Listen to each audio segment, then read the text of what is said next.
Hey, if you can hear me clearly, please hit that like button. That like button, please hit it like that. Got a great show for you tonight. The mayor of the town of Andrews is going to be on at some point. So we'll just hang in there for him. In the meantime, in between time, please go ahead and share this out. There is a link on my page if you would like to join. Thank you. Would like to join the broadcast. Um, so we can get kind of a roundtable thing going on here. But a couple things I wanted to bring up to you. It is approaching 2003 homecoming. 2003 homecoming is going to be going down. That's October 6th, 2023. The parade is going to kick off at 4:30 p.m. and kickoff will be at 7:30 p.m. at Weber Rouse Stadium in Andrews, South Carolina, home of the Yellow Jackets. What else we got going on? The Makers on Main. Hey, get those. If you are a vendor, okay, this is a great event that you should probably participate in. And it's going to take place September 16th, 2023, between the hours of 9 a.m. to 1 p.m. Please make plans to be a vendor for the start of the fall market on Main Street. Excuse me, small business owners, crafters, local artists, bakers are all welcome. So, um, this flyer is on my page, and for right now, I can't see the bottom of it, so give me a second. And let me figure out how I can see the bottom of it. That way I can read it, which is not happening at this moment, but we'll be all right. What else is happening here? What else is happening here? Let's be clear real fast. Get some of this. So this is taking place actually in Columbia, but it's a resident of Andrews who is behind this, and that is Miss Andrea Hanna. Okay, and it says here, save the date operation. I know it's small on the screen, so I'm going to read it for you, read it to you. Operation Feeding the Homeless, and this is going to take place also Saturday, September 16th. Saturday, September 16th. Let me turn this phone off so I don't keep hearing that. And this is going to take place in Columbia, South Carolina. I think I'm reading this right. 2768 Decker Boulevard. The old eyes. The old eyes. But this is going to take place in Columbia. Again, I will share it out on my page. So please go back there and look for that information. Okay, what else we got to get out of the way? Because I want to clear the deck. Because this is an opportunity to got the mayor on tonight. If you haven't, go over to Gab News and check out the interview done today by Gab News, Scott Harper. And I wanted to follow up behind because I don't want to do the interview. I want to talk. Okay, I want to do long format. Mr. Baber, you are welcome. You reached out to me. You never reached back out to me. I know. I don't know why, but anyway, it would be nice if you did. And you still are welcome. So, if you happen to run across this broadcast, just know that the format is open. The flow is open for you as we take time to memorialize and remember those on today, 9/11.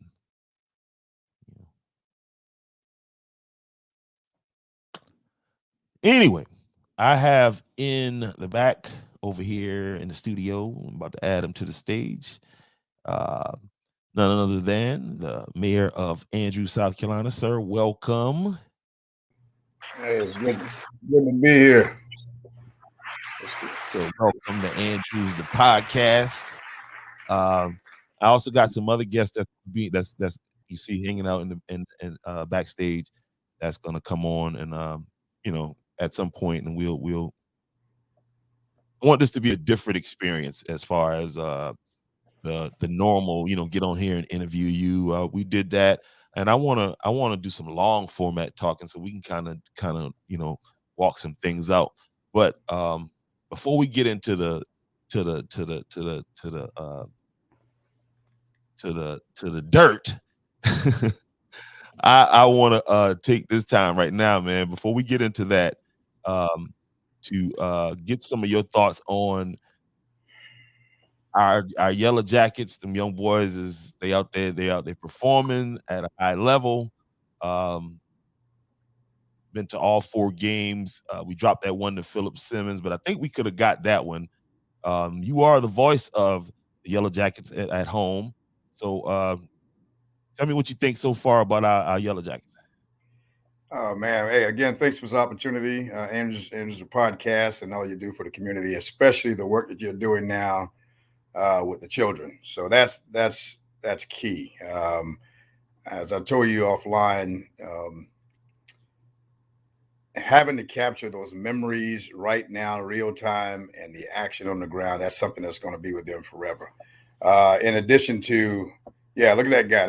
That's a man just right where he is. He's just a sophomore. Big, I think Davion is just a force to be reckoned with on that front line. And you see number 12 back there, Xavier Anderson, another beast. And I think, if I'm not mistaken, that's probably AJ Lee behind him. It could be another runner.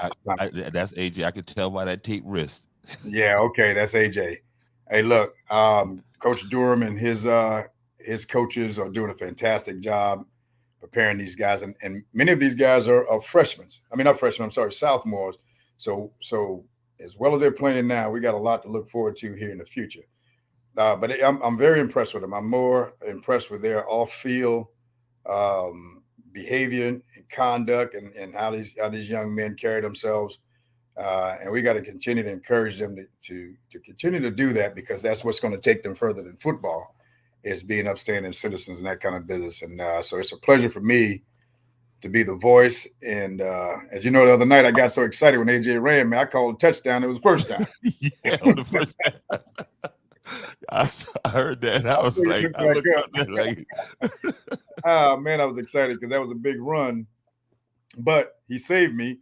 They scored on that drive, and so no doubt, it's an absolute pleasure. And again, you played, and we know, just talking now, here it is 41 years later, and my teammates from the 82 class are still talking about our season. And so, but we don't have the video footage and the pictures like you're presenting for these kids. And I saw the other night where a young man from Hannah Pamplico reached out to you. And so your work. Oh yeah, that's my man, Jay Quan. I said Jay Quillen. But it's really invaluable work that you're doing, and then inspiring these kids. And they're going to get out there and play harder for coach and the team. And I just love it. It's great for me. Yeah, man. Just a little a side note, man. That field. So my class was the first. We were the last team to play on the old Andrews High field, and the first team to play on that field out there. So just being out there, man, it just brings back so many, just memories, man. And then to see where the program, how much the program has grown, man. Like that's artificial. I'm every time I step on, I'm seeing artificial turf, man, and it's just it's amazing. And speaking of how well spoken them guys are, man. Man, we did the on-field interviews. I was blown away. That's right. Okay, I was blown away. Here's, matter of fact, I got these queued up right now. Let me play them for you, so anybody that hadn't seen them, check it out. All right, I'm here with sophomore AJ Lee. Tonight, AJ put on a great performance tonight. You guys put up 52 points against Hannah Pamplico. AJ, tell us about your night tonight, man. What were you thinking about out there tonight? I was just thinking I did a good, just go out there and play hard, play my best, because you never know when this is going to be your last time, man. And I just had to go out there and do what I had to do, but I couldn't do it without my team. No doubt, man. Shout out to your line, your offensive line. Them boys what is it like running behind them guys tonight, man? It's fun.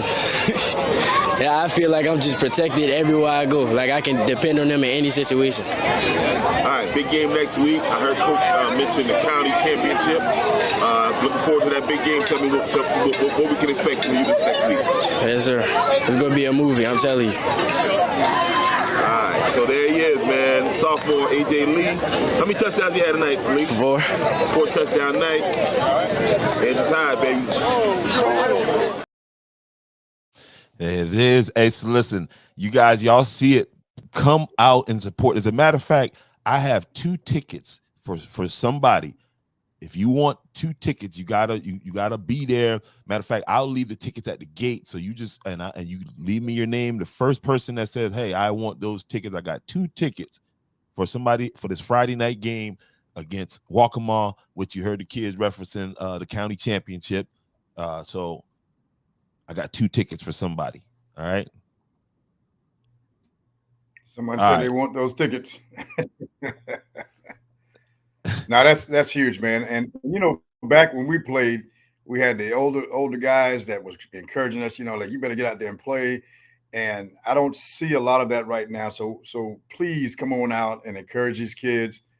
You got young Luke Blakely at linebacker. It's just incredible. Looks like I got a power. Let me see. Are we still there? Still with me? Yeah. We here. Take your time. That's the beauty of that's the beauty of live of live. Okay, I'm live. Have to get some power.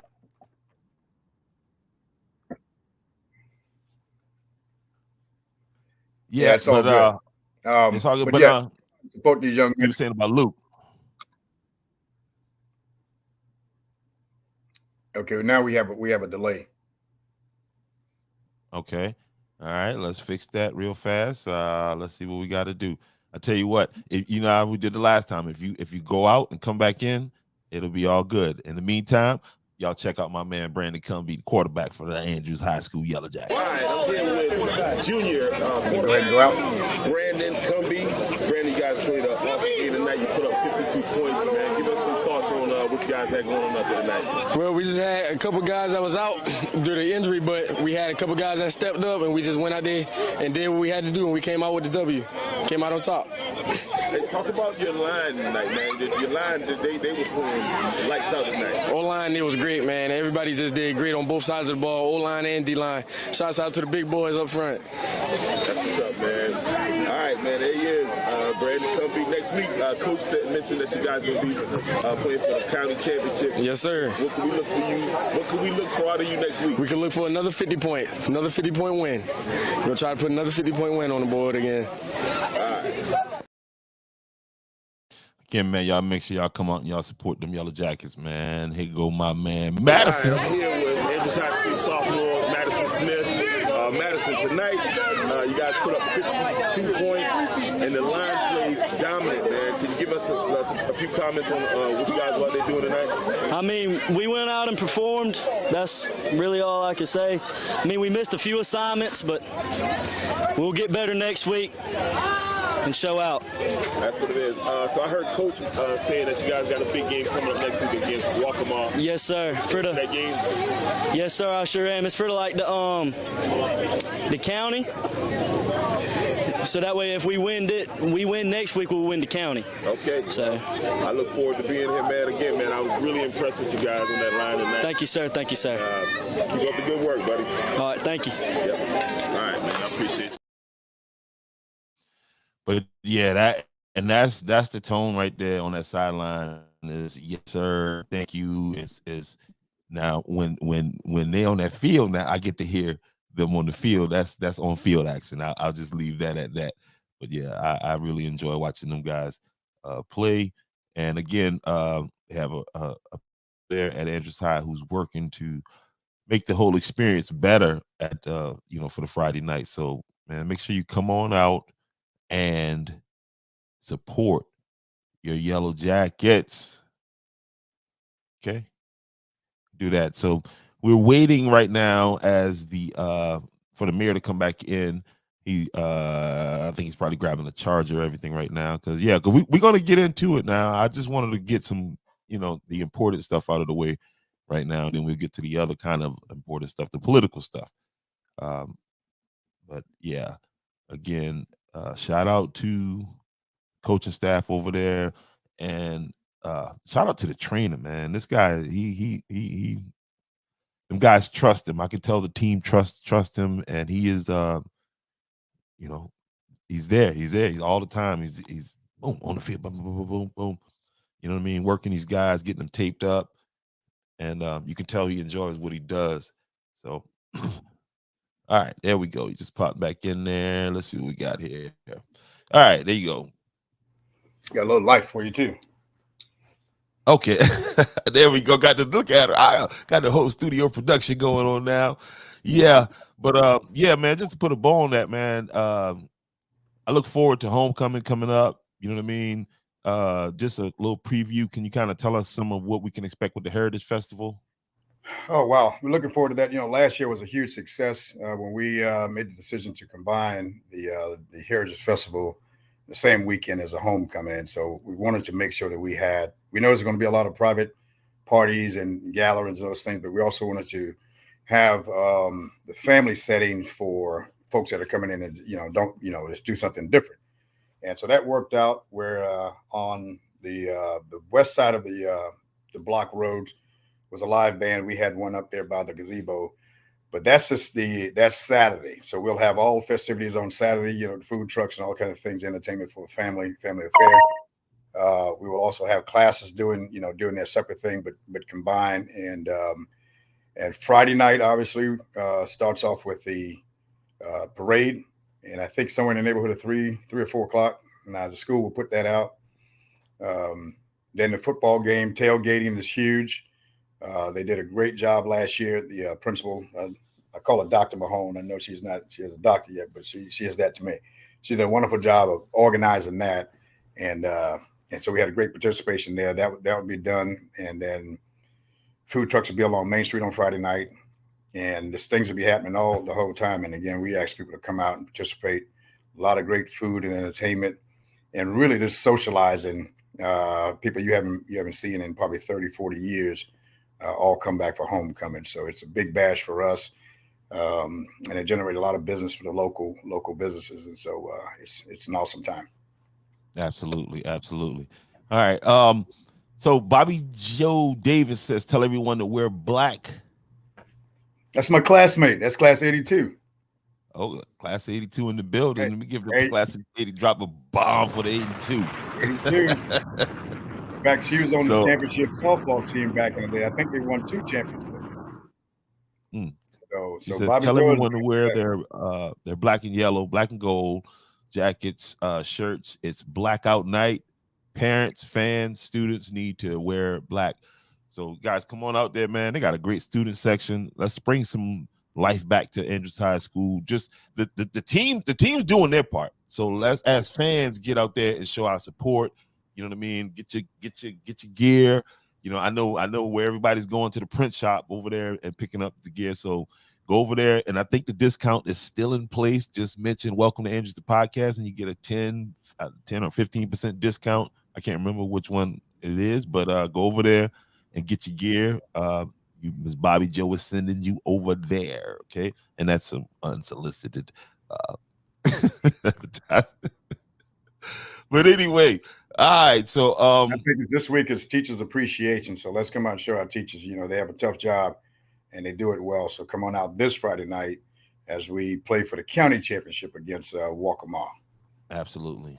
It'd be nice if it had a championship belt that them guys could, you know what I mean? We'll make one. Compose wood, and then next year we see who get it. You know what I mean? And have one for each sport. You know what I mean? Because you can tell I'm Yellow Jacket all day long. So hey, That's what it is, man. That's what it is. That's what it is. I even had to uh, I'm just keeping. I'm Andrews, just 100%. So I it took me probably the second game to realize that I should probably be taking pictures of the other kids too. Especially since we've gotten a request now from a You know young what I man. mean? Jaquan, man, Jaquan, I got you, man. Like I said, I got there's a gentleman from Hannah Pamlico that's sending me, that's dumping a whole bunch of pictures on me, and so I'm gonna be able to share those out with those guys, man. I think it's a beautiful thing. I think it's a beautiful thing. All right, but beautiful things, and then now we got to hop into this arena. Okay. Please, not politics, please, no. Oh man. So I saw your interview on Gab today. Um, you know, and of course I saw some of the I'm there for the I'm there for the drama. Man, I don't sit in your position. I don't have to be politically correct all the time. So I'm just there, you know what I mean? And I'm here to ask the question that people want to ask, you know what I mean, that want asked, and let's talk about the real things, and you know, and deal with the stuff in the real way. And so just kind of piggybacking on what Scott had going on today, I saw this comment come up here from one of my new friends.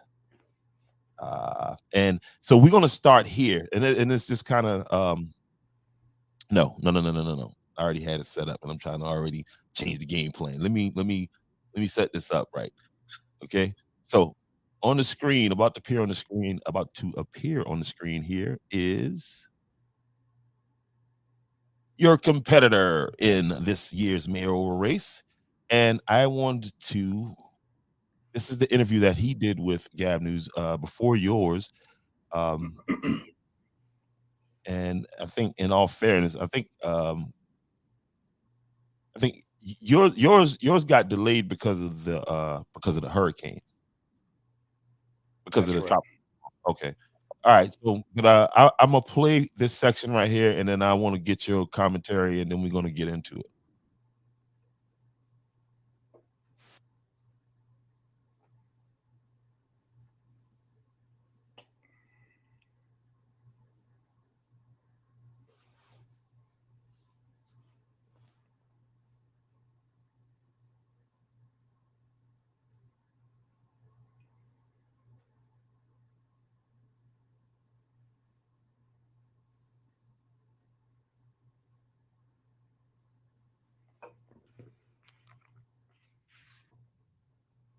Still with me?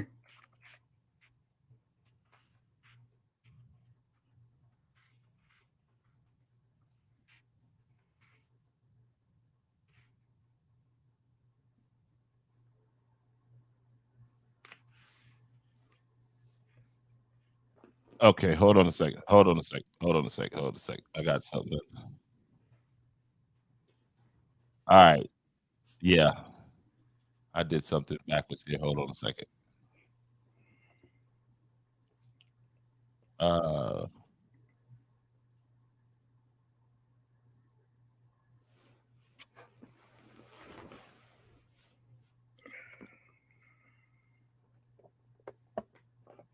all right. So my bad. I botched that already. Anyway, we always recover. That's it. You know what I mean? That's why always recover. All right. So let's get this thing set back up here. All right. And what it is a question that Scott asked, of course, your Mr. Baber. Yeah, and if you don't mind, before we get into that, I wanted to make sure, because I'm reminded by your backdrop there that today is the 22nd anniversary of 9/11, and so again, I want to certainly recognize those that were directly affected by it. As you know, I served a couple of tours in the Pentagon, and so I was directly affected by people that I know that still worked there when I left. I was actually in Kosovo during that time as a young major doing some peacekeeping operation, and And so that horrific day, we lost so many people, and physically, and many more emotionally, and it's still affecting the day. I spoke with a very good friend of mine who we served together as lieutenants, who was a military aide to the vice president. This guy I know is a great man, still serving.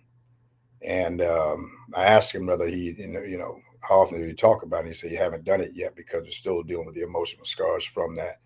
And so, and just like him, there's many families out there still affected by it. In fact, one of our very own police officer, Major Chandler, was there as a police officer in the NYPD during that time. So she has some personal experience that she shared with us. But I just wanted to take this opportunity to recognize this day, recognize our firefighters, first responders, and all those folks that are here doing great work for the town of Andrews and around this country.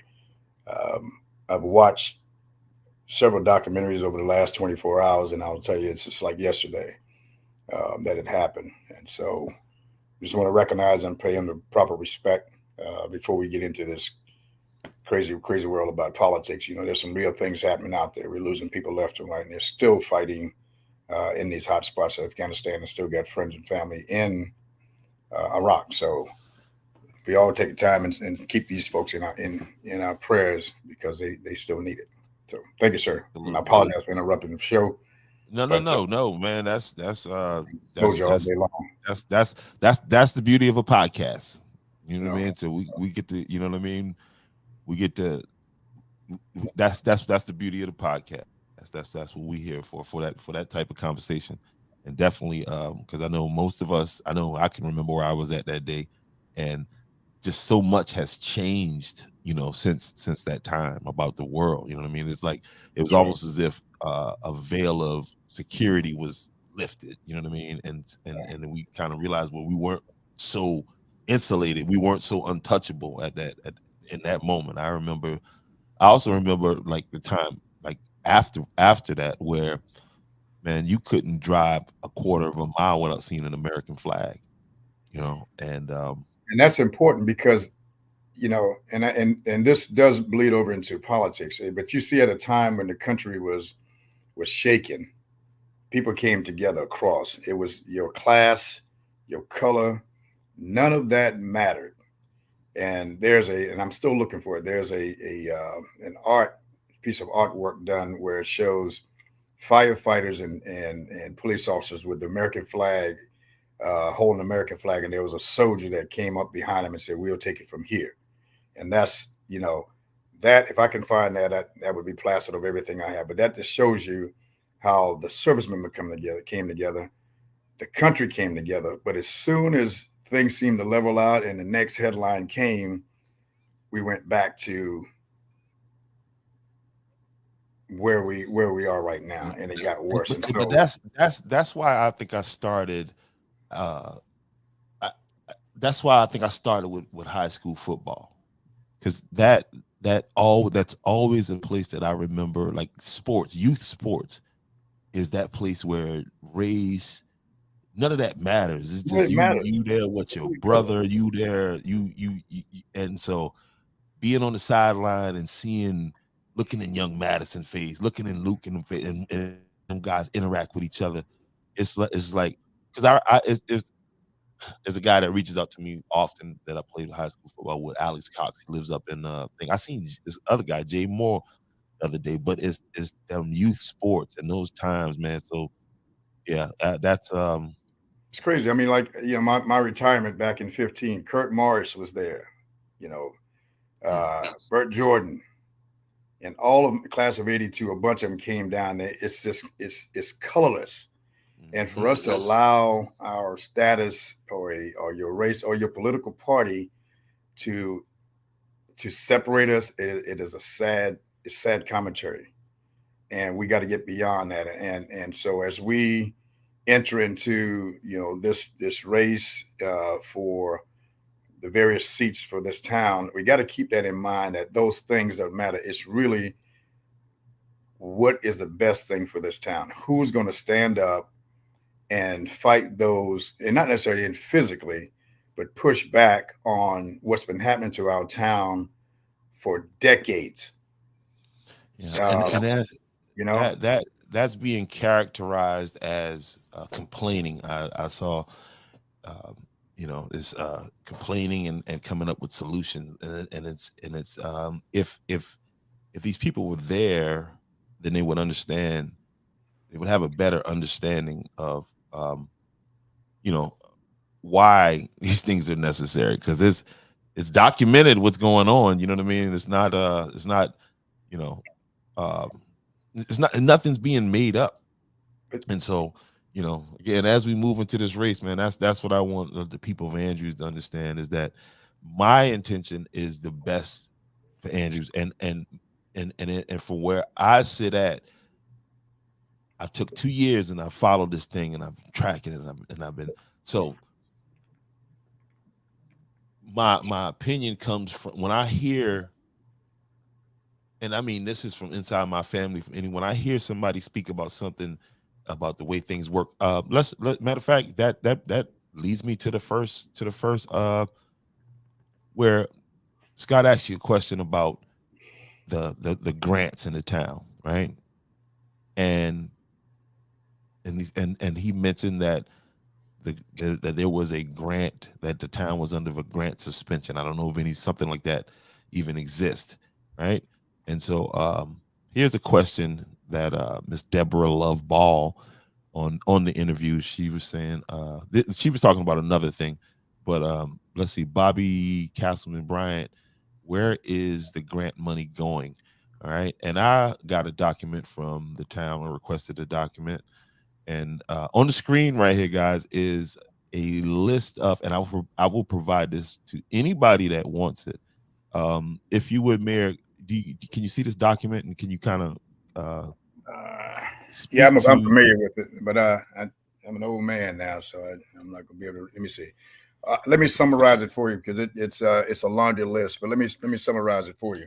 What Okay, I this? tell you what, I'll Mhm. just kind of I'll kind of I'll read off to you here. And part A is talking about. It says here, town of Andrews grants, and it says A, pump stations upgrades projects, and it's got a list of numbers. It's got $750,000. So that was a grant that was granted, that you guys used, and that's for pump station 9. This is what you did with the money, right? Oh, absolutely. Yeah, yeah. Pump station 30, And I think right? as you go into it, what you got to understand, this money doesn't come to the town for us to dispense. This money is kept. This money, when we submitted an invoice to the Department of Commerce, then they cut the check for that invoice that goes directly to the contractor. So there's so we're in that mix, but you don't have $750,000 sitting up in the pot. They stopped that process many many years ago, because back then money was sent down, and whatever entity it wasn't using for its intended purpose. So when these monies are appropriated for a project, it must go there. Remember that. If it's appropriated for it, whether it's 1 cent sales tax or it's CDBG or RIA, Rural Infrastructure Funds, it has to go to that. Otherwise, you will go to jail. But they have put so many steps in place where that won't happen. You don't even have an opportunity to redirect this money, because again, that is against the law, and this guy will never change money for another purpose. It just doesn't happen. But it's they protect you from that based on the new rules and guidelines. So as you look at these, so yeah, I heard that question. Well, I answered the question today when he asked me. He said someone said So that, go ahead. in a nutshell, how much money does Andrews? How much money right now, as we stand, has Andrews in your, since you've been mayor, have you gotten through grants? And when I say gotten, I don't mean that. I mean that you were approved for these grants. Like you said, the money's not sent to Andrews. It's as if whenever you get contractors to do whatever designated project, that contractor actually bills the state, right? It funnels through us. So we're the pass through, if you will. So what Okay. we get an invoice from that contractor, we send that invoice to the Department of Commerce or RIA, whomever it is that we have this grant for. Okay. That that money is sent down for that goes to that, and then there's checks and balances even afterwards. So you Gotcha. have to go through this whole audit process to ensure that we followed the state. And in this case, that this money we just received a few months ago, there's federal dollars in and state dollars in the skip grant, and it's even stricter regulation in terms of how you uh, distribute this money. So And so how does Andrews have a grant writer? Uh, yes, I will tell you that. Well, let me put it to you like this. Yes, the administrator has gone to school for that stuff, but again, it's much more than just writing the grant; it's the management of it. So when we have a huge project that requires a lot of details, we contract, which we are a member of the Waccamaw Regional Council of Governments, which they have grant writers there. So we've leveraged the COG, and I know that was a question before.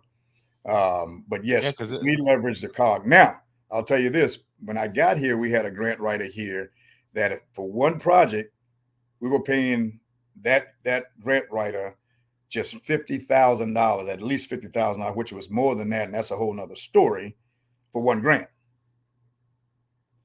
Now, and then you have to have the matching dollars to match. If it's a $750,000, it's a 10% match. You have to that comes out of your budget. Then you have the professional engineer. now, break that down a little more, because that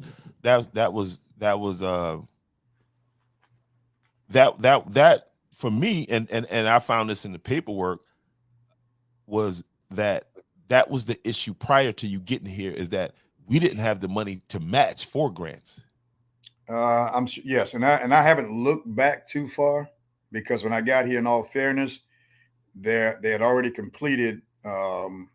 Replaced two of those lift stations, much like that grant, the first one we started reading. So it was already happening. So there was two lift stations, 2 or 3 lift stations, I think, that were replaced. So they went through that process. The administrator was here, so she and others were in charge of that. That went well. I think that's one of the lift stations on Beach Avenue and somewhere else. And so we have to continue that process. Throughout, nothing's changed. It's just that we have to prioritize what we can do first. And so then back to the process, that money is awarded to you. We have to compete for it. It's not automatic. We compete with other municipalities and counties and all for that same pot of money, but we qualify more because we are a low to moderate income town. And so, in other words, the government is not going to give a wealthy neighborhood monies to fix public things. So we qualify there. And there's another, and then we also were under 2 consent orders. So if DHEC says, hey, you must do these things, then that pushes you up in terms of make you more eligible to receive these funds, which means that not just DHEC is watching, Department of Commerce is watching, and I'm watching. So those money is not going to go anywhere but to what it's allocated for, and that's the process. All right. Are there any grants for the roads, to fix the roads? I hear that's the big thing about fixing the potholes in the road, and I think it was said fixing the potholes properly. Is there a grant to fix the roads? Well, here's the deal. We understand who has responsibility for what. So all roads, let's start here. All roads in the state of South Carolina belongs to the Department of Transportation. Now, we narrow that focus down to Andrews or any other entity. If you have infrastructure, which we do, water and sewer pipes under those roads, if those things burst and we have to open them up, it's our responsibility to patch them. Now, I will give them this, that for whatever reason, and we have been in a very bad rainy season, there could be a combination of things. It's not settling. And so once we think we got it there, you'll see some dividends start to settle even more, especially with the big trucks coming in and those things. So we have to go back and do work. But the roads, the pipe is fixed, but the patching, we're trying to understand now why we're having so many that have this divot. And it's simply reported. We'll send a team out and get it done. It's just that, and these guys are doing a great job of patching. So you'll see a lot of the barriers around town. That means that we're not losing water anymore. We just got to now get better at the repaving, and that's just training, new team training and that kind of business. So it's going to happen. It will work itself out. But we don't have for potholes, just the normal wear and tear of the road. That is a DOT responsibility. And where should citizens go to lodge a complaint about that? And it doesn't have to be a complaint. It's just simply going onto the DOT website, just like the street lights. If you see a street light that's out, there's a code or a number on there. There's a metal plate that has, I think, a 4 or 5 digit number. You get that number, go into the DOT website, and you have on the maintenance section, and you put that in. Or if it's a street light, Duke Energy, you go there and that'll come out. Same thing with DOT. If it's a pothole, you put that in there. Or you can pick up the phone and call DOT, which is, we have a local, I would say branch, but a section that's work here right in Andrews. The challenge is, like everything else, those guys have responsibility for the entire county. So a lot of time the guys that are here get pulled somewhere else. And then again, it depends on who's screaming the loudest, to be honest with you. Gotcha. All right, so let's see if I can get this sound bite up here real fast.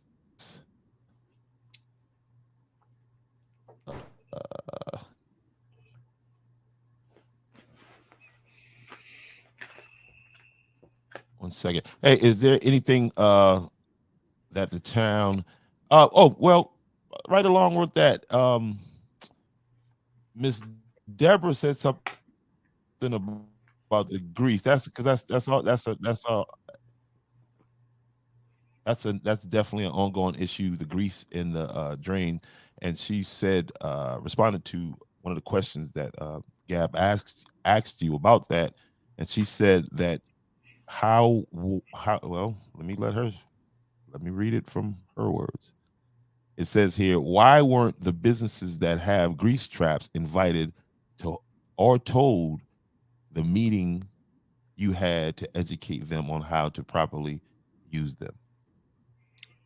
And where I think I'm familiar with the name. What business does she have? Is that the produce place? I think that is the produce place. Okay. Now, and I looked into that. I kind of think But I'm a gonna produce get going place there is because I not looked listening. into it. I don't think that produce place is registered as a restaurant or that cooks with grease. I thought it was just a produce. If that's the case, it should have been a change of use for that business. So we just have to. So what was the process? What was the process of informing the restaurant owners about this training? Well, what we did, because again, we small town, we have a limited number of restaurants that have that is registered as a restaurant. So the director for Public Works went around door to door for those listed as a restaurant and personally delivered the invite to this place. And those that, so we had some there, not all, for various reasons, I'm sure, but that was delivered. Now, again, if you weren't registered as a restaurant that actually uses grease, then you wouldn't have been invited. But we'll check with the produce place and see if something has changed. I would have to check the record and see if it's now a restaurant as opposed to just produce place. I see a question up here about and listen, I that's not I don't want to get into that, like into these particular and I'm gonna read the question, but I don't want to get bogged down into that type of situation where, because to me, again, I don't work for the town. I see it as something that I'd be, up there every week at town hall meetings, bringing this up, making it an issue. That's how I see it. Now, coming on Welcome to Andrews, the podcast. Okay, I'm gonna read it, but again, yeah, let's anyway. And if you don't mind, I'll since Mr. Altman's up there, I'll go ahead and address that. Go ahead, yeah. And Mr. Altman, let me say this. Now, I'm not being rude or anything like that, but I don't want to start that and then we kind of miss. Right. I want to some other things I want to get to because I want everybody to kind of. But anyway, go ahead. And we'll probably if there's anything like that, we'll capture and try to address that, because I want the citizens to be informed. Now, the Okay, pothole, absolutely. I'm very familiar with this manhole he's referring to. That's how it's been structured for a very long time. Now, that particular area on Park where Mr. Altman lives, Park Avenue and Magnolia, we have grant money that we just received here a couple of months ago. Got to start the contracting processes for it. Is to address the sewer issues along that area because a long time ago, and I won't get too long on it. There was some other things happening on the other side in terms of establishment. So that manhole became a mystery, and as we get more and more rain, that thing would back up and cause some problem for some of the houses on Mr. Altman's road. So we went out, and I want to thank again Miss Deborah Wright, Mrs. Brown, for assisting, and Miss Elaine Brown for assisting with the surveys to make this happen. And we now have, I think, $265,000 to address the issues that plagues Magnolia and Park Avenue. And as a part of that, to Mr. Altman's question, we will address the that manhole that is above that's sticking up a little bit too high. I'm not comfortable with, especially the little small car I have. So that's a part of that plan.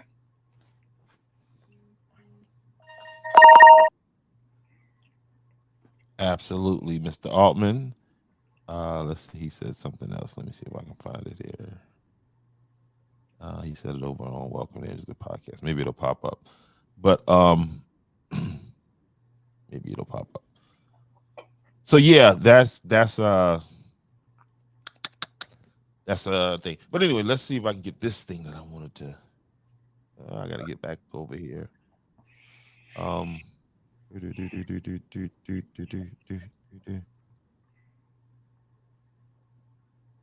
Yeah. All right. Okay, so we went over the grants. Another question, Scott, actually, that I thought was kind of weird, about your residence. So where do you live for the record officially? Since November 2016, right here where I'm sitting, across from Piggly Wiggly, across from the rec, from that little pavilion. Wait. You don't leave at night. Hold on. You don't leave at night and and go live someplace else. That was the weirdest thing. I hadn't heard that one. I did hear the one where if I lose the race, do I lose the house? No, this is Frank McClary's house. Oh, This didn't so come with that the town don't own that house. don't. I'm trying to be. I'm trying to use proper language here, English. No, the town doesn't. This is mine, so they can go and check the books at the county's assessor's office, and they'll see Frank McClary. No middle name.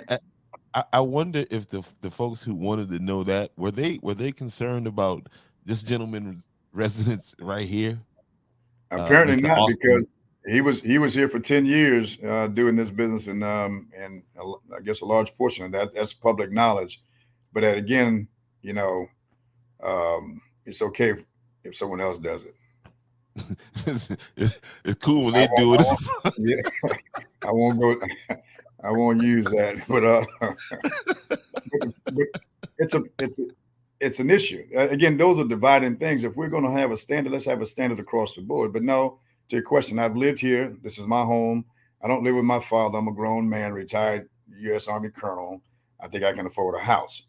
And so my father wouldn't let me live with him because he wanted his own space. Mr. James McClary would not play that. So listen, and what was crazy is that I'm doing just kind of looking through the archives of different things in Georgetown County, and then ran on this last night. So it was funny that Scott brought it up about Mr. Beard and that whole situation, and it started to paint a picture for me. Things started to like the dots started to connect when because I've spoke to you off camera before about the issue that the attorney out of the Walcombe Neck area brought, when they come there talking about the limitation on free speech at county council, and I realizing that those ordinances were born out of those situations that took place back then, You know what I mean? 2000, some of those situations in Right. 2019, and the the fact that he was dead wrong, and you know, and then folks were cool with it, and it was like, well, the folks out of District 5 didn't complain because they probably didn't know. But I thought that was pretty weird. And another thing that's weird is that if you go into this is a picture from Georgetown County uh, Andrews Parks and Recreation building, right? And this man who was removed, well, he resigned before he was going to be removed. Uh, his name is still on this plaque, sitting in.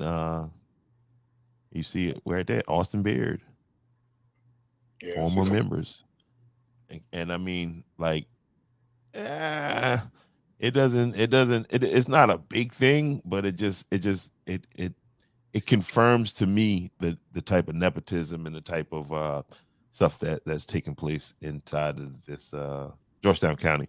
Um, Well, and let me, and just for the record, I don't think Scott brought it up in terms of Mr. Beard's situation and how he was, his conduct.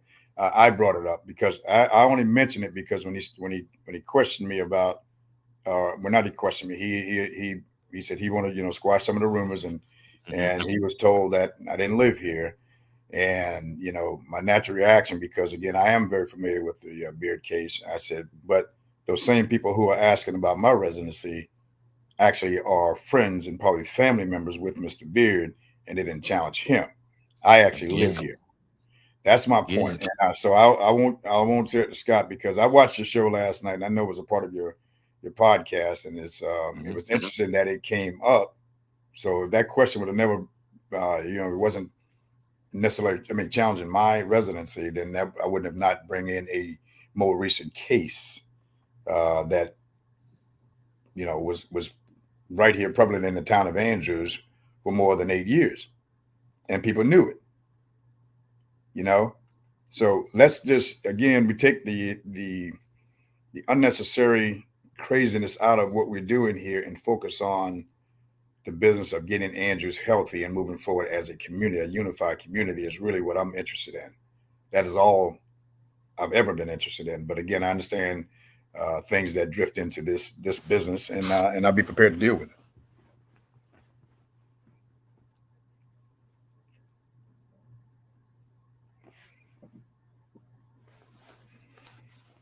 Absolutely. One of the things that Mr. Baber was calling into question about your administration is he kept harping on leadership, and I want to play a from him, and I want to give you a chance to respond to it.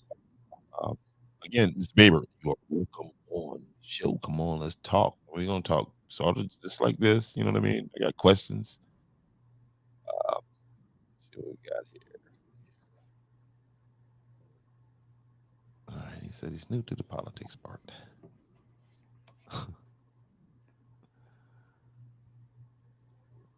I've been accused of being bashing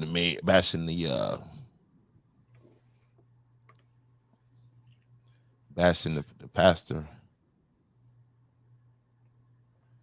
Okay, there we go.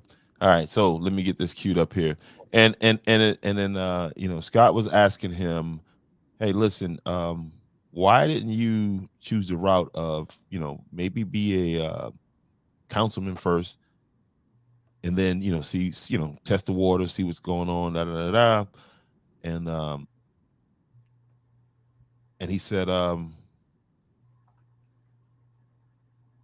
basically here was his answer to why he felt like he could do it, because he said what you said. He said it's cool when he do it, but it's a problem when he do it. Oh man. All right, hold on. Here we go. Let me get myself together here. That was just sitting right there. I had to take that. All right, so here's Dean Baber saying it's cool when they do it. The problem when they do it. Hey Jerry, how are you? Welcome to the Edge of the Podcast tonight. All right, so let's get this queued up, and here we go. You like it, and then 4 years from now, run for mayor if you like it. Why go to the table and before you know if you enjoy the meal before you want to sit at the head of the table? Right. Yeah. I mean, that's a great question. For me, it's never been my intent, or has in the past never been my intent to run for mayor or town council or any political office whatsoever. The last 4 years in Andrews, there's been more talk and conversation, even within my own camp that says we need to get involved. I need to get involved. Right now, our church, we affect the town from the outside. Whether it's home ministry or cleaning up streets or doing whatever that is, we kind of affect from the outside in. And this time was, how do we affect the inside out? And for me, it's time to go to the head of the table, like you said, so that we can affect from the inside. When it comes to going through town council or being mayor, I just felt like it was the timing now to step in and go, all right, this is the moment. Can we make this change? And can I do what it does? And basically we came to that conclusion, yes, this is the time to step forward. You say you can do what the mayor does. Mayor Frank McClary is retired military. Yes. So he's got 24 hours a day he can devote to this job. Right. You say you're going to stay pastor. You don't plan to retire from pastorship. Yeah. So that's not what I wanted you to comment on. The first part, what he said. Let me scoot ahead a little bit more, but I want you to just kind of take mental notes as we go along and delegated to the fire. Okay, here we go. So this is just an extension of the ministry or the community effort that we already do. So time-wise, if we do it right, the mayor shouldn't do everything. If we do it right, it's a lot there. I know it. There's elders in our church. Yeah, hold on. I want to get to exactly where we at right here. I think this is it. Okay. That's one thing we've heard is you don't have the experience. For town council or mayor, you haven't been either. So why should people vote for you? You don't have the experience. Well, I mean, if we go back to when Mayor McClary came in, he didn't have the experience either in the sense of being political. Experience is not so much you have the experience to be political. Being mayor, town council, meetings, for 30 years, I've been experienced in how to have a meeting, have an agenda, set the tone, delegate those experiences or delegate those circumstances. And so when it comes to experience, I think the greatest experience a person can have is relationships, because relationships is mending the fences, mending the bridges, and getting to the place to where people realize that it takes more than one, it takes more than two, it takes more than three. It takes, some people say a tribe, but it takes leadership and giving people the responsibility to lead. So, leadership is not, I heard one person in one of the meetings I was in a long time ago when it came to leadership. I think it was a John Maxwell quote. If you think you're leading and nobody's following, you're just taking a walk. Leadership is not so much having to do everything. Leadership is taking responsibility to making sure it gets it done. And I think that's the role the mayor should be, is being able to set the tone, making sure things get done, delegate those things, and then say, you know what, follow me, lead by example, and then give other people tasks to do. Now I'm going back. Okay. All right. Yep. That's that's some of it. That's a lot. Where do you want me to start? All right. So I mean, he how you characterize? Go ahead.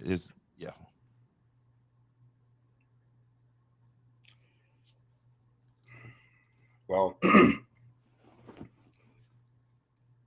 and let's get us. I don't have. I applaud anyone who decided to enter into this business. I call it the octagon because there are no punches pulled. So again, wanting to come in or being encouraged to come in, that's neither here nor there.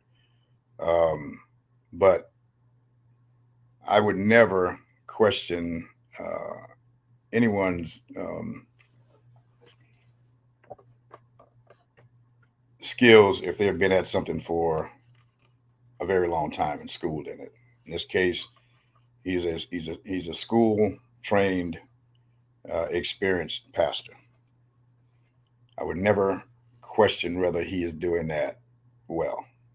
I'm not in his church. I'm not in anybody's church to question their ability to do that. In my case, I've been leading since age 22.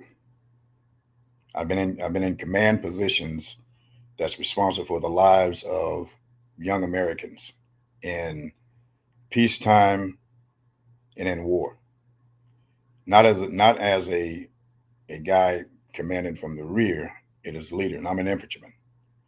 My job is to coordinate, plan, coordinate, synchronize, and go out and execute. And that is bringing a team, regardless of what level I am, bringing people together for a common purpose. I did that at age 22 as a lieutenant, and several promotions up to the colonel level. And so then when someone questions, and again, two tools in combat. So if I can lead 1,000 men and women with 1,000 plus vehicles with expertise across the board to a point for a common goal to accomplish a mission under fire, I think I know how to get along with people and how to build a team and how to delegate to get the mission accomplished. Andrews is on a smaller scale. I've had units, my battalion, as a battalion commander, I routinely had over 1,100 troops to train with my drill sergeants and take them from a civilian to a trained operator. That means that I am responsible then for a multi-million-dollar facility. Those things. So it bothered me when I heard that comment about leadership, because that's what I did for 29. There's no way you go from 29 years in leadership position, from platoon leader, Pentagon, wherever across the world, leading men and women in foreign land and bringing together over 22 foreign countries to fight for one purpose. Those are the things that I did as a leader. I saw. So it doesn't sit well with me when my leadership is challenged, or my ability to lead. That the Andrews in any small town is complex. But I've spent 38 years, 29 of it at the federal level government and 8 here, doing the same thing I'm doing right here, other than fighting. That is building, having a vision, bringing things together, maximizing the use of the resources I have on hand, and working with people to get it done. Now, I'll speak later, I'm sure, to come up on those who oppose what we are trying to do in Andrews, are the same ones that were opposing the progress of Andrews many years before I got here. So then to see people now, that small group of people, because the majority of the people of Andrews want to move forward. But we allow party, which this is a nonpartisan form of government, but we allow party, relationship, and to be honest with you, the color of your skin, which I would never play, but to cause us to choose something that, no, we're just here for the town. That's all I'm here for. I have reached out to people. I would never express or mention things that I've done for people to help them move along in this town. That's all I'm here for. That's leadership. And I know that very well. I've done that for a very long time. So again, to question that, it gets on a part of my skin that irritates me very much. So, Okay. and I when I was there covering when Congressman Fry came to town. So everybody here we are in the office. So when Congressman came in, he came into the mayor's office and they had a discussion before he met with the with everybody else.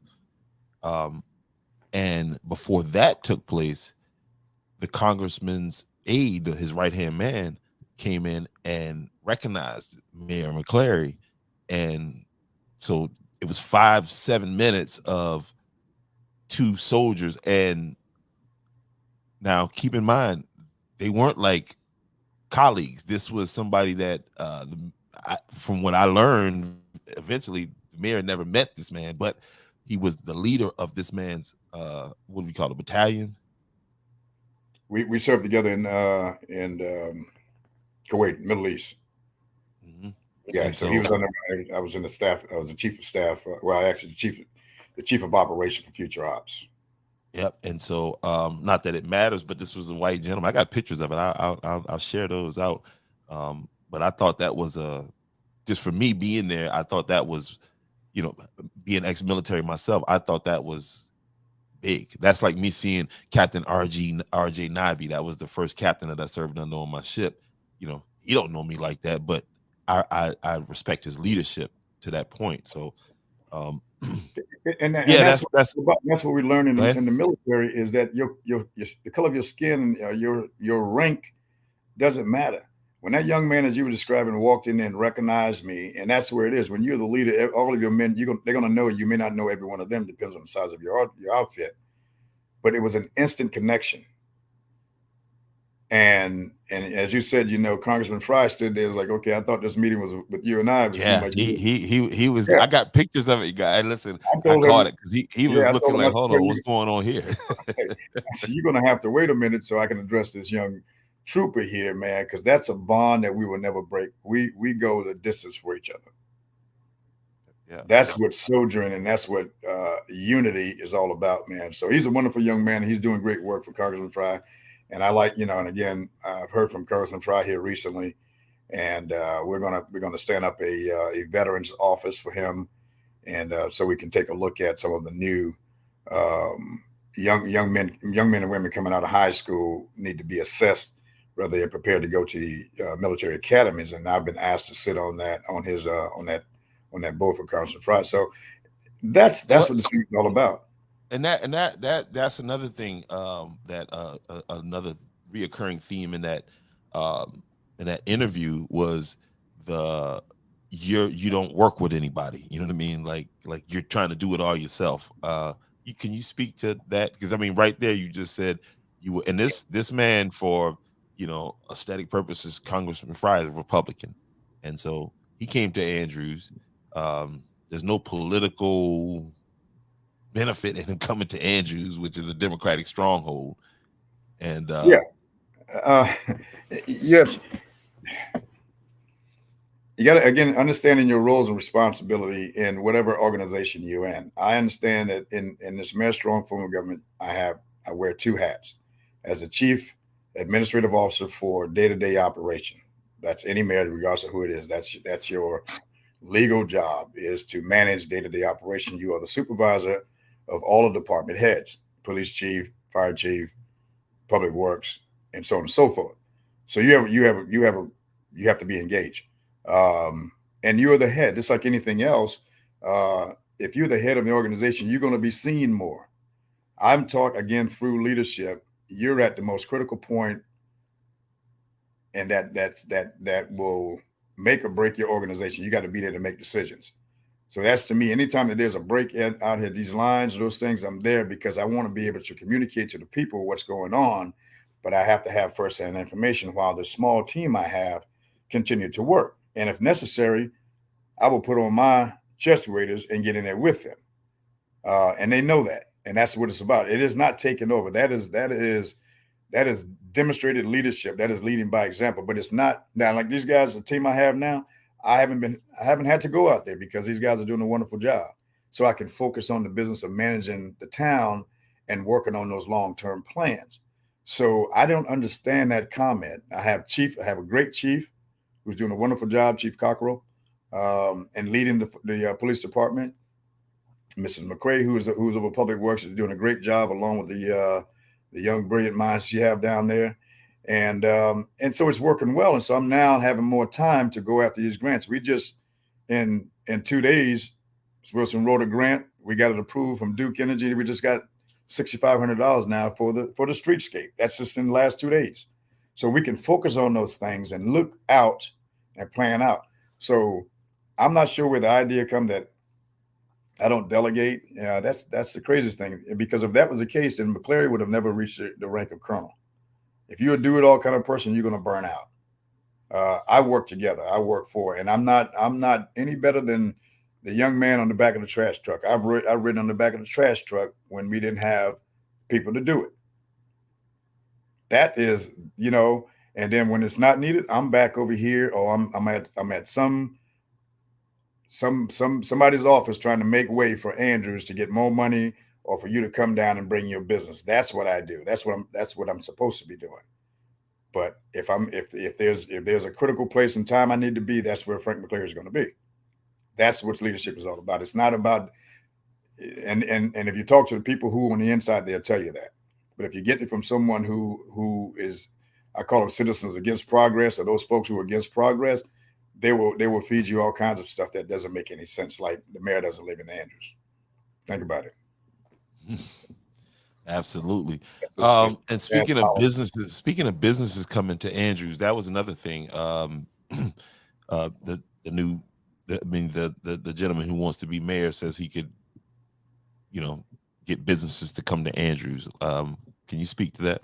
Since the time you've been here, since the time you came up until present. Yeah, and I don't question anybody else's confidence in themselves to do things. But I will tell you, since I've been in this chair, me and the team that I work with here internally, we have been very fortunate. This town has been very fortunate to have over 25 businesses, from small up to large businesses, come here. And as I was talking to the group of people tonight out, and I was out doing a little campaign stuff, a lot of them said, and I said, we have a tendency to have, this pattern of life. If I live on West Andrews, I'm gonna probably go to Piggly Wiggly and back home on the same route. We never know what's going on just several blocks over.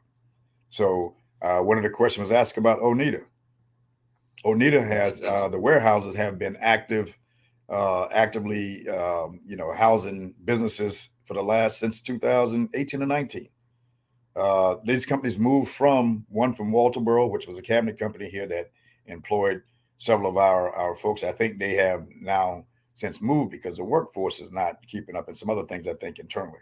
But now we have a company that is building. I think if you've been around, you've seen all of these storage sheds popping up all over the place. That business. So those places, every place that has the old whites, is occupied by a medical supply company. You don't see much of it. They don't make a whole lot of noise, but that is a multi-million-dollar business there. You got Pepsi-Cola just on the outside of town. So I can go down a laundry list of these things that people just don't know that businesses come to this town. It's there. So I don't have to make that up. What were some of the challenges, and what was done to make it more attractive for, what was if what was keeping businesses away, and what has changed to make them now say, okay, look, let's look toward Andrews? Well, it's about selling your town. You got to sell hope and show them physically, because where Andrews sits in a place that is, I call it a gold mine, because of our proximity to Charleston and Myrtle Beach, and people having to come through either 41 or 521. We just have to then give them a reason to stop. So when I travel to the state, to Columbia, wherever I go, I am the biggest cheerleader for the town of Andrews, and I will always be. And I challenge anybody to match that. I'm telling them that you show them the potential and you show them in numbers. And so this visioning plan that we just had completed, that was open and inviting to all to come and be a part of, because it's the vision for Andrews, not for me, for Andrews. But as a part of that, this company, and I don't want to mess his name up, but they're out of Muldrow, I remember. yeah, Mulder. I got it written down over here somewhere. But I'll jack it up and I'll get counsel for it tomorrow. But this company, which again we got the funding through the Brunel Foundation, $20,000. Brunel Foundation. I mean, kind of that. I'm bringing that up. I already know this, okay, but when the comment was made that that we're not forming relationships, and explain the Brunel Foundation and what they do briefly, and how did this come about? Well, and I don't want to get into. I mean, the history of them is they've been established for a long time, and this they help communities, not just municipalities. If you're a nonprofit organization, you're doing great things that benefits the community, then you can apply for a grant. So they have grants, just like Duke Energy had a grant that we just received. I mentioned that earlier. Mm-hmm. All of these big companies have some form of grant, and so you have to have a relationship. They have to believe that what you're doing is worth them investing their money into it. In fact, we just had lunch with one of the head directors in the Brunel just last Friday. Last Friday, I believe it was Thursday or Friday. And we thank him for that. We were right at the Cypress Preserve. They didn't have to do that, but they see the work that's going on. They see the commitment, and they understand, see the vision that I've shared with them that this town can be. And you can't do that sitting down or not being present or not having the wherewithal of what's going on in your city. I try to know everything that's going on in terms of what it takes to make this time thrive, and then I go sell it to the Donnelly Foundation. Council has already started.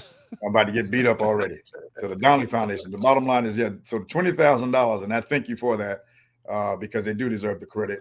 But we work closely with Brunel as well, and so we get these monies, and it was nonsense to hear that we're like on we've been frozen from getting grants. That's the craziest thing I've ever heard.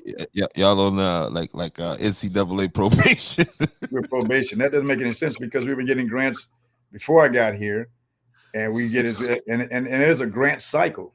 So you have to hit these things at the right time to get them, and then there's no more grants, and then we got to put them into play. And I say put them in play, get them contract, and get the work done. So again, the Donnelly Foundation was very grateful working through the OSI. That's the Open Space Institute with Dr. Mariah Whitehead, who champions all, the Black River State Park. That was the initiative, started with the OSI, and they see the hope in Andrews. And we were a part of the steering committee that helped them lay out the Black River Park. And it says, so it's a lot going on that people just don't understand. I mean, they know, but don't want to acknowledge it. All right. Speaking of know and don't want to acknowledge it, there was a list, and I know because I was on that list when you guys were putting together these roundtables when this organization was formulating this plan, right? And so what they were doing, it wasn't just Mayor Frank they were getting the input from the community. How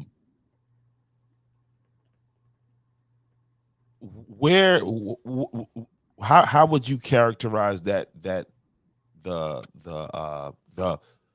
reception to the plan, as far as not so much the reception, but the interest? Did people come out and even take a look at and I'm speaking particularly about the folks now who don't have a plan? Was the mayoral candidate, was Mr. Baber invited to the roundtable? I'll have to go back and check. I do have, I think his name was an alternate. I'm not sure if or not, so I don't want to put that on. But even though this was open to, we had 10 separate roundtables. That one that invited in business owners, landowners, school district, which again, all the things we do impact our schools here as well. So we had 10 of those types so we can get information from input. And I would say I'm disappointed in the participation. But we really tried, got the word out, working through this organization, which again was Arnett, Muldrow, and Associates. Earth I Design. remember the Mojo. Earth Design. There you go. There it is. There it is. You see it? That's them. So I got that right. Great people, very passionate about what they do. Smart architects, so they laid it out. And as you know, you were there. We went through this process, and once they finished the product, we did a formal briefing, and it was live during one of our council meetings to bring everybody update. But everyone was in. There were specific people invited because they were small round table. All right, so it's just a plan. What's the significance of having a plan? Okay, Well, somebody said, okay, it's just a plan. What is the significance of it? And again, it's vision. It's a vision plan, but it shows you they were able to bring things together. And I have some charts, and I don't know if I have. So you have to have a plan. Plan puts you in a place now to receive funds. So if these folks up here at the state and federal level say that you have a plan, then they said, okay, you got this. Now we'll put money to it, so you can go ahead and develop it. King Street received almost $5 million last year through Senator Lindsey Graham office and their efforts, but they were a little bit further along in terms of having a plan, and they were doing things along the way before this 70-mile stretch of Black River became a state park, the 40th state park.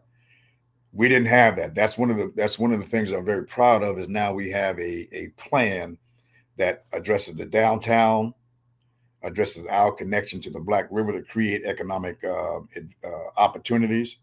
We now will have, when this thing is fully developed, a trail from Andrews that takes us, a safe trail guarded along 41 that connects us to the Black River, walking, biking, whatever the case may be, to get there. Fish, swim, whatever you do once you get on that side. But it's a safe path, because we know transportation is a challenge for all.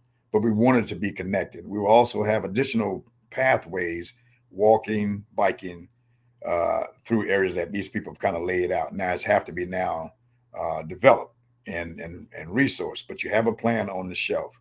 That is a tremendous start point. In fact, that's what helped us get this $6,500 from Duke here 2 days ago.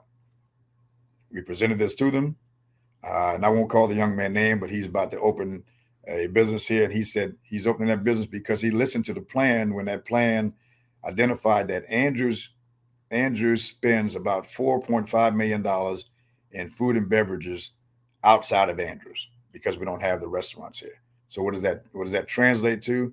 We have enough revenue in this town to create at least two or three, not create, but bring in 2 or 3 major restaurants, because we're spending the money there. And that was the same analysis for clothing and other things that we leave the town of Andrews to go and purchase. It's here. So that shows anyone that's interested in coming here that the money is here. You just have to bring your business. As I recall back when we were young kids, we didn't have to go to Georgetown. We had Stearns. We had everything we needed right here in Andrews: clothing, shoes, sports place, Dunn's, all those places that gave, it was here. That's no longer here, so we have to bring it back. All right, and I'm on the screen right here. I'm about to pull up here. I want to read something off of. No, you don't have to lean up to read. Yeah, I can see it's the campaign platform from your competitor, and he says here one of his things is to increase civic involvement and revitalize Main Street, including West Main Street, paint, beautification, awning, enforce ordinance. Now, what have you done in that regard for the city as far as to revitalize? I see some buildings coming down. What about the painting and beautification part of this thing he's talking about? Well, that's a part of the overall plan. That's what it's called, a downtown master plan and community connectivity plan. That's what this is all about. Now, let's make sure that as we talked before, if DOT on the road, then if it's something that we didn't create, then they should be taking care of it. with respect to the buildings are privately owned buildings. Now we do have codes, ordinances in place now to enforce that, and that's what's been happening over the last couple of years. And you see it, to your point, the old place called Cozy Corner is down. That's at the corner of Cedar and Main Street, down. The old Ice House is down. That's at the corner of Popular and Main Street. The old Blunt is down and gone. That's at the other corner, Beach and Main. The old Raggedy Shack was the old Raggedy Furniture Store that was beside Fats, which is owned by somebody I know. That's gone. That was the first structure that came down. You see the old Ryle Hardware place is now gone, and it's a beautiful park thanks to the Dale brothers for their efforts there. Now it's a beautiful place to do activity. And you see those things happening along the way. That is a part of the code enforcement. We also have enforcing the fact that people need to keep their yards cut and things like that. And we're working with the other place over here, the Barno place, which we have gone out to get funds through the. Again, I'll jack this one up, but we're getting funds now to do a survey on behalf of this family, to do a survey to see what is necessary to make happen. And if they can now link it to some economic opportunity, there's more funding that will be available. So we try to work with the business owners. It hasn't been the easiest, but it's their responsibility for those things, and then we can enforce it. And that's been happening. And that's why you see these buildings coming down. And preferably, we will see new structures going back up. And I think that's going to happen. I think we'll have a major announcement here in the next couple of weeks about a pretty major company coming in inside the city limits. We'll keep our fingers crossed. But yeah, that's been happening. Now, the grass cutting, all that stuff is important too. And I appreciate those organizations that go out there. In terms of civic stuff, man, we got some great people. Our Christmas parade, our Halloween, all those things are done by citizens. And I got to give Miss Carla McKenzie a big shout out. She also has a Makers on Main. So we work directly with them, Mrs. Tanner. You see the pots of flowers out there. So we have a relationship with those who want to come out and do and not interested in getting into the weird, crazy politics. People are working. The ones who don't want to work and just want to create chaos, those are the voices you see all over Facebook and those kind of things. Yes, we can do some things better, and we're working in those areas, but we can't get it all done at one time. So we appreciate those. We appreciate the churches that go out and do these things, but it should not be for a one-up on somebody else. It just should be that this is my civic duty. Let's go ahead and do it. Let's help the town out. And so those things are appreciated, but I won't bash anybody about that, because I certainly appreciate it, because our guys have a lot of other things to do too. So when we get that help, we appreciate it. But I heard you. Go ahead. I'm sorry. Glad I heard you mention the project on Beach Avenue. I got a chart up here now. Can you talk about a little bit about where that is? Because I know people have been talking about the condition of the road, but it is a construction project going on. So if at all possible, you should probably avoid that area right now while this work is going on. But can you talk about that a little bit? Yeah, we've been talking about this for some time now, and we finally got this going. This area is actually owned by the contractors now, because it's under contract. The only reason we will go out there if there's a problem with the sewer line or the existing water line. But this project really is to replace that old 2-inch line that is rusted out. It's been breaking. It's got about 15 different patches along this stretch. I think it's about a 4 or 5 block, 1, 2, 3, 4, about 4 or 5 block from Main Street down to Hickory. And so the process that they're using, I think they completed. They replaced the line, or placed the 6-inch line. You see the black hoses that are sticking out of there. Those are actually the hoses that would be connected to the meter boxes, so people won't lose their service. So as soon as they're ready now to start to connect, they're prepared to do that. They see the water that's coming out at Main. That is a mechanism that have to happen to ensure that the water is clean and ready to be connected to people's house. So I've seen some comments about we're losing water. No, we're not.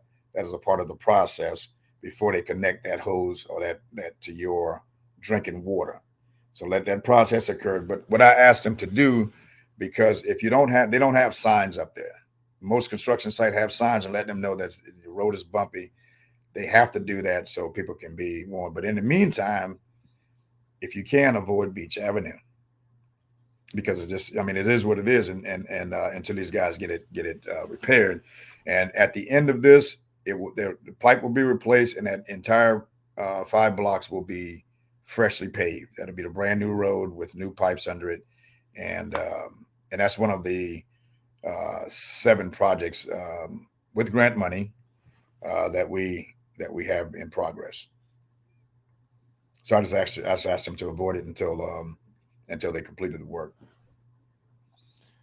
All right, you see Oh what man, I just built behind me. That was another thing that came up. yeah, I'm so tired of Is talking this about this building, but go ahead with it. this building and Mr. Baber says here. Let's go here because he says he's built buildings and some other things in some videos that he put out unsolicited, I should say. I should add. He says, finish town hall. Can you please speak to that situation? Where are we at in this process? And how much is it costing the town at this point for this building to be there like this? Well, it's not costing us any. It's caused a lot of anxiety because it should have been done a long time ago for a lot of different reasons we've already discussed. Right now, it's not costing us. Well, actually, with the fence around it, we are paying a fee for the fence to keep any looters out of there. So that's the only cost that's coming from the town. But all of those costs will be rolled up into this when this case is settled. Before All this right, went so into yeah, because I listen, I have went through if you've been following anytime, you've seen this on my screen, you've seen this. I went through all of this. I want your I want to know what what do you think your opponent means when he says he's going to fix this? He says he spoke with Raymond Newton. That's the only name he would divulge. He said he spoke to some other nameless leaders, religious leaders, and the like. What do you think? Do you think somebody made him a promise for him to make the statement saying that he's going to fix town hall? He's going to fix it. It's not broke, but he's going to fix it. I really don't know because I know it's not. It can't come out of our budget. We don't have $3 million to put just towards a building. There's no supplemental income uh, that I read, and so I'm not sure. A lot of different things come through my mind, so it would make me wonder if they're withholding this money with hopes that I'm no longer in office and then this case can go away.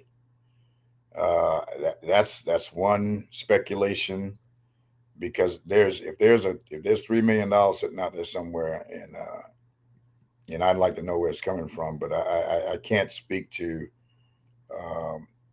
what the pastor has in mind. But it would be interesting to see. But I'm not interested in seeing it because we have a lawsuit and we're going to continue to pursue that. And so all expenses that's been occurred through this process is properly reimbursed. Um, we just follow the law and the letter of the law, and that's where we are. So that's where I would be interesting if I got a chance to talk to Mr. Baber, if he reached back out to me like he came to me at town hall, but did not come back. I would be interested in to know, has he actually read the ordinance and does he uh, understand where the funding was supposed to come from for that building? Because Yeah, and you have to watch the messenger who is influencing uh, or putting out bad, you know, just misinformation about this building and the funding for it because um, for some reason their minds are wrapped around like this is going to become my new home. This building is for the town of Andrews, for the people. This building was designed by professionals based on the organization structure. It is designed with the citizens in mind. Right now, we don't have, for our council meetings, we meet over at the magistrate office. If there's, for example, we brought almost three presidential candidates that came here in 2020. We were in a small box place. We have a building that is prone to electrical, shock when lightning strikes. It's happened multiple times. This building is over 100 years old. It used to be a segregated school turned DMV town hall. It is asbestos in this building. As environmental study has been done. We have people working here. We have people that are coming in, elderly people. So if you're inhaling and dealing with these kind of things, we have bathrooms that are, I promise you, those bathrooms are from the 1940s. Literally, come in and walk. Somebody come in and take a look at this and tell me that you would feel comfortable with your loved one working in these conditions. Yet these people work for peanuts under these conditions. But you're telling me that $41 million and a portion of that was allocated for this and clearly outlined that the lives of the people and the comfort of our citizens is not worth it, that you can take $7 million and give it to each of the council members to go do something else, give another $1 million to Public Works, Georgetown Public Works, another $1 million to the Parks and Rec, $1.5 million to Ori Tech, and another $1 million to somewhere else, and still have money left over. And you still don't think, even if and again, this money is not coming out of Georgetown County's budget or Andrews' budget. This is money that's collected for those 4 years for 5 projects. Yeah, you got it right here. And so the common sense doesn't matter. So if you're that upset with me because I'm identifying things that we need to fix and get back in the town of Andrews, then you're in the wrong business. Because it's about the people, it ain't about me. There's a lot of things, as I told people, and I'll tell them again, there's a lot of things that have been happening to this town for many years. And now that MCCLARY came along and read and comprehend and asking for back, like our court, we got it back. We've had it back for several years. I mean, yeah, about 3 or 4 years now, and it's doing fine. The problems they had in 2002 that caused it to be ran by the magistrate, that's gone now because they weren't doing things right. Monies weren't going where it's supposed to.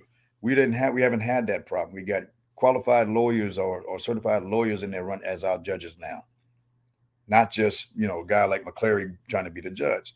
People who understand the law. So we have to do these things. And we just got back, all of our hospitality funds were going to Georgetown since 1999.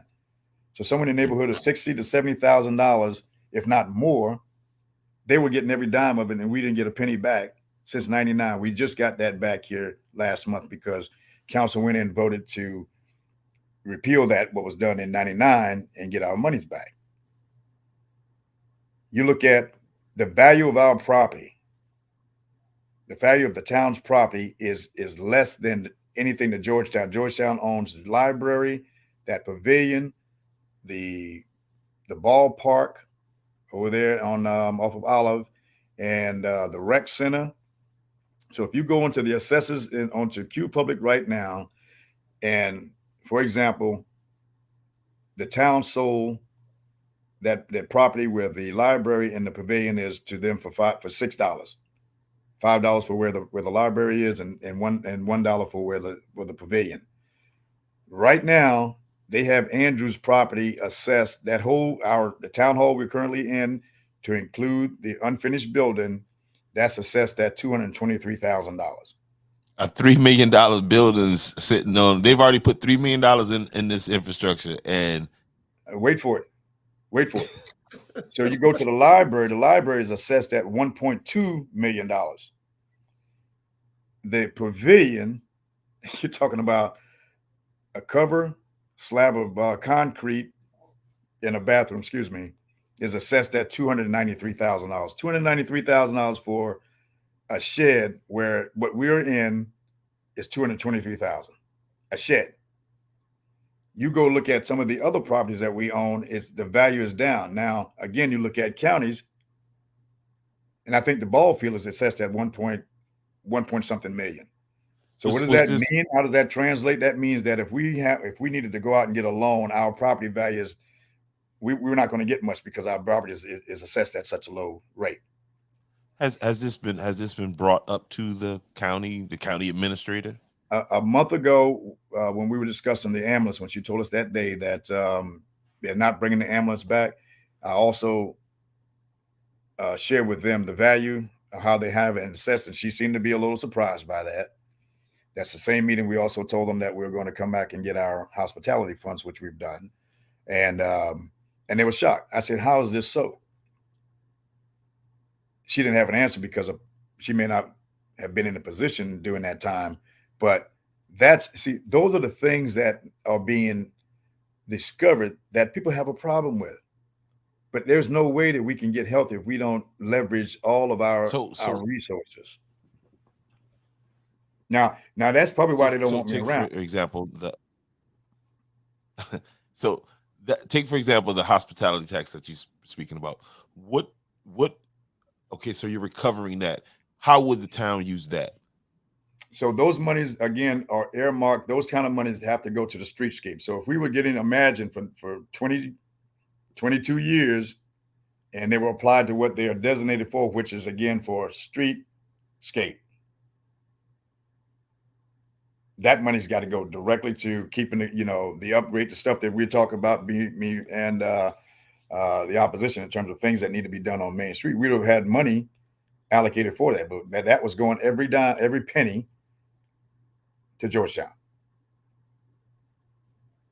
And no one ever stopped to say, hey, well, maybe, if Andrews is strapped for funds, as they say they are, well, let's give them back their money. That wasn't going to happen. Nobody does that. County won't and can't rescue you. They have their own responsibilities. So when you start talking about this illusion of county helping us, it's not that we're supposed to help ourselves. We're a sovereign town. You survive off what you can generate. And if you manage that properly and do it the right way, it will be sufficient. And you couple that with the grants and things we get, you just got to make a smart business decision. We weren't doing that for a very long time, and then we getting bled by, some bad decisions made along the way. And these guys know this was happening. I mean, the road user fee. Everybody who owns a car in this county have to pay $50. I think we get 13 or something of that back to go towards things that, to patch the hose. But what are you going to do with $13? So it's these kind of things that are surfacing and again, anytime you see me go to a county council meeting to address an issue, trust and believe I have tried multiple times to handle it around the table. We get ignored. I've never been in a place where you won't talk to the heads of any department or heads of state, whatever you want to call it. That's what professionals do. We were not informed when they took the ambulance out of here and they pushed back. We got over 1,000 signatures and it's still not here. It's still, and they've made a decision. It won't be coming back. And that doesn't make any sense to me. But until the people get behind these things and do things just the common sense stuff, we're always going to be bled. And that's not going to happen while I'm sitting here, because this is about this town and the people. This has got to stop. The county's budget is somewhere near $100 million. We have less than $4 million. Why continue to sift off of what we make and not do what you're supposed to do? It doesn't make any sense. So here we are sitting again back to this building back here. It was $2.7 million that they didn't relieve, but they found it necessary to give the former council member from Walker Mart $1.8 million to do a multimodal trail for the comfort of golf carts, whatever came out. Yeah, you see the list there. That doesn't make any sense. But you got some of our own citizens fighting against me for going after things that we're entitled to. Speaking of which, this man who was named by Mr. Baber as somebody that he talked to, what do you think about him revealing that this is who is counseling him in his run for mayor. I think the only thing I'll say, and I don't like going personal director, but again, you trust the source. You look at what we do in this business; it's all documented. So you'll see the level of work that comes from us, and that's coming from those who represent us at the county level, and then you can decide. So it's very interesting that a elected official goes and finds someone to run. I mean, that I guess it happens all the time, but it certainly shows me um, who's around the table. And now, if this individual was putting in, the level of effort to make this town better than what it is, then I'd say fine. But what is this all about? So if you link this back to this, this idea that the money, this building will get fixed if I'm not here, then what are we saying? So is it about McClary? It doesn't make any sense. Yeah, and We're all that's elected people. Come on now. that I mean, you can draw a lot of conclusions from this. Yeah, and I did. I promise you, off the top, I was listening to him, and I'm like, okay, because again, if it's about making the town better, I'm all for it. But you just can't say anything to me, and then, and expect me to just, okay, well, because it's just a lot of talk, and from what I understand, from what it's a naive approach to something, and it's too to me it's too easy for somebody to like uh, Pastor Baber to get into this and then realize, man, this is not what I want, and then where does that leave, you know, the people, you know? Well, Um, I got to tell you this I've heard it described by others in terms of what it takes to manage any town. It's time consuming. It's commitment. It's dedication. It is not. We've and because of how the government is set up, it's not one that pays the mayor, a man or woman, enough money that they can stay on this job. So they have to have a revenues main coming source in. of They're income, gonna and have a job. that has to be because again, you guys see I cover Andrews, and so I'm there, but I don't even get to all of the events and all of the stuff that or all of the meetings that you go to on behalf of the town. And then I ask the question, because that's the kind of person that I am. um how much money uh do you write off in gas for the town? You told me that you don't. um so that for me is like, okay, that's another level of commitment there. And Mr. Eddie Giles said this before, and this is me saying this. Okay, so this is Welcome to Andrews, the podcast. My name is Jamal Richardson, and I own this statement. Um, Giles said that if you got a broke mayor, you're gonna have a broke town, and that's just me. You don't have to respond to that. So let me get back on point here. Let's see what else he got up here. But away from that, let's talk some more about something that doesn't get. I don't want to say highlighted, because I know you don't do it to get highlighted, but um, you are very active in the schools, to the point where I remember one day I was talking to you and you were like, "Yeah, I'm headed to go see a play." And I'm trying to, in my mind, I'm like, "You got kids? A kid, a grandkid?" And it was some kid who you met in the grocery store, I think you said. Yeah, I remember that. That was last And year. so, but how what does that mean to you, and what's the significance, and um, how does your administration plan to affect the lives of these kids moving forward to make a better Andrews? Well, it's a tough task. And it's a lot of folks have to be involved in your kids' lives. Start with the parents, obviously, at home. And when they leave the parents, they come out into the community. That's where we come into play. We start talking about protection and the whole 9 yards, and obviously the school and the churches. I see all those are key folks that impacts a kid's life. Uh, my idea of how I contribute to that is to be a part, because it in this position, people expect you to be at places like that. It inspires the kids. So I don't care, and that kid doesn't have to be from Andrews. It can be anywhere. And people will tell you around these two counties, if something's going on that I can influence or can be there to encourage, I'm there. That was my life as giving and caring. And so children and our elderly folks have always been have a strong hold on my heart. We see what's happening with our kids across the world. Um, and if I can be there, like what you're doing right now with the football teams and those pitches and interacting with those kids, um, that means something. So when that young lady, the little girl, I think she was in second or third grade, recognized me and asked me, was I coming to the play? I had no idea what play was going on, but it was important to her, so I was there. And that's just what I do. I was very surprised and excited that I received the Volunteer of the Year for the School of Angels High School. Calling the game is something I enjoy doing.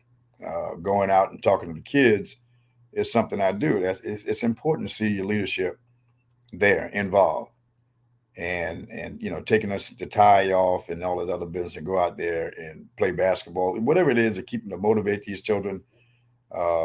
That's been my life calling, and it just hasn't started since I've been in this position. So when you talk about what all comes with this position, the 9,000 things that you have to keep track of, these things are just as important. So you'll see me at the ball game. You'll see me at places, and whatever I can do to influence the kids, if it's just a compliment. I had a very nice compliment from a young mother because I said something positive. I said something about her kid that I observed, and I didn't know she heard me, but it meant something. So that is what, and not just the mayor, what you're doing. I mean, the kid reached out to you from Hannah Pamplico, and if we're not doing that and seeing that colorless, it is a young kid. Do your best to make them, encourage them. But when you see adults get on Facebook and just start all this mess, what do you expect the kids to do? Follow suit. Come on now. The social, I don't want to get on the social media thing, but we have to be adults all the time, man, and because they're watching us. I don't know this little girl. I can't remember her name now, but I took pictures with her. I talked to her parents, and hopefully, in some positive way that did something for her. No doubt. And that's what it's all about, man. So parents, you see it on the screen right there. www.mykidgotskills.com is a new website. It's a new company that I'm going to be working with. We're going to be doing a segment here on Welcome to Andrews, the podcast. I'm actually meeting with the gentleman that owns that company tomorrow, and we're going to iron out a few things, you know what I mean, as far as that is. But this website, the basis of this platform is for you to platform your kid, and not just for sports. If you're, it's like we went to the play, if that parent recorded that and wanted to put it out there, you know what I mean, to put their kid out there, they could go on to www.mykidgotskills.com and put that up. But there'll be more information coming in that regard. So yeah, Mayor, man, listen, excuse me, cutting across. I just noticed my body language. When we were talking about the kids, I was upbeat. You start talking about politics, man. I get it could be draining, man. I you know what I mean. It could be draining. I don't envy your position, not a little bit. Because I got rabbit ears, and so I'll be on social media, and then some of the foolishness that comes across on there, man, it's just thing. But I do want to encourage everybody. I should have did this a little earlier. If you are not registered, what is that cutoff date to get registered to vote? 6 October. October 6th. October 6th. So that is fast approaching, and you can go and do it online right here at my SC Votes. Okay, online registration. You must have a valid driver's license or identification card by the South Carolina Department of Motor Vehicles to register. If you've moved, you must update your address. DMV, do you have a valid driver's license? Blah, blah, blah, blah, blah. So if you got that, go there. You don't have to go physically to the voter registration office. You can do it online. Okay. And if you're a young person there, please get the young people involved in your local politics. It is very, very, very, very, very important that you are as knowledgeable as about what's going on as possible. Okay. So how you, Benedict? How the Tigers doing up there, Benedict? Yeah. I spoke to one of the kids from the band, local kid from Andrews, actually. Hey, the Tigers are 2-0, man. Okay. Last year we won the championship. I think it's and those guys are back on track. They kept the coaches. I was trying really hard, as you know, we were trying to get a couple of our Andrews players to go there because they have a really good program, great president who is making a lot of positive changes and creating more opportunities for our kids. Unfortunately, we missed them. One of the kids is in Sheffon went to California, and then you have Tunk Dorsey is with Erskine, and that's just great talent. Yeah, great talent that we should have kept here. And I'm a little biased, Benedict College. I want them to go there, and I know folks that say Clemson and other places, but I'm a BC guy all the way, and we'll keep working with these kids. And I think your platform is going to give them an opportunity to show their talents across the state and probably outside the state. You know how this thing travels, and so keep up that good work. And I just want to see it grow, and benefit the children and benefit the town. And so I appreciate the work that you put in to understand this thing because as you've made it clear, and you don't work for the town of Andrews. I don't pay you a dime, but you got as much love for this town as I do, and I appreciate that because the right message have to go out. I would never ask you to, and I know you wouldn't sugarcoat anything or present something that is not factual. So I appreciate you doing that kind of work. And again, I want to thank Scott today for the interview. I thought he was very fair across from both. I've seen both interviews, and I think he's very fair. Scott and I have had our. Yeah. I'm gonna slow you down there a little bit now. You over there giving Gab a little bit too much over here now, Gab. You got your little credit, but you did edit that first video. Now I just had to get that up. See, you started that. Now I that first video because y'all the technical guys. I don't know. Mine was live. See, that's why I'm here to watch that kind of stuff. And I noticed on the question where Scott went to ask him, Mr. Baber, why, about his lack of attendance at town hall meetings. You know what I mean? Becoming informed about the information, and he cut. I was interested in that answer, Scott. So you need to hit the revert button and bring that back and play that again. Well, but, I told him I would interview, but I would only do it live because people need to see the raw who I am. Yeah, guys. If they editing it, if I misspoke, then I'll fix it. But we want to be, again, we're talking about transparency. Let's talk. Let's get this out because it's really my intent prior to coming here, still today, is to help our town grow and to give everybody an opportunity to move to the next level. That's what it's all about.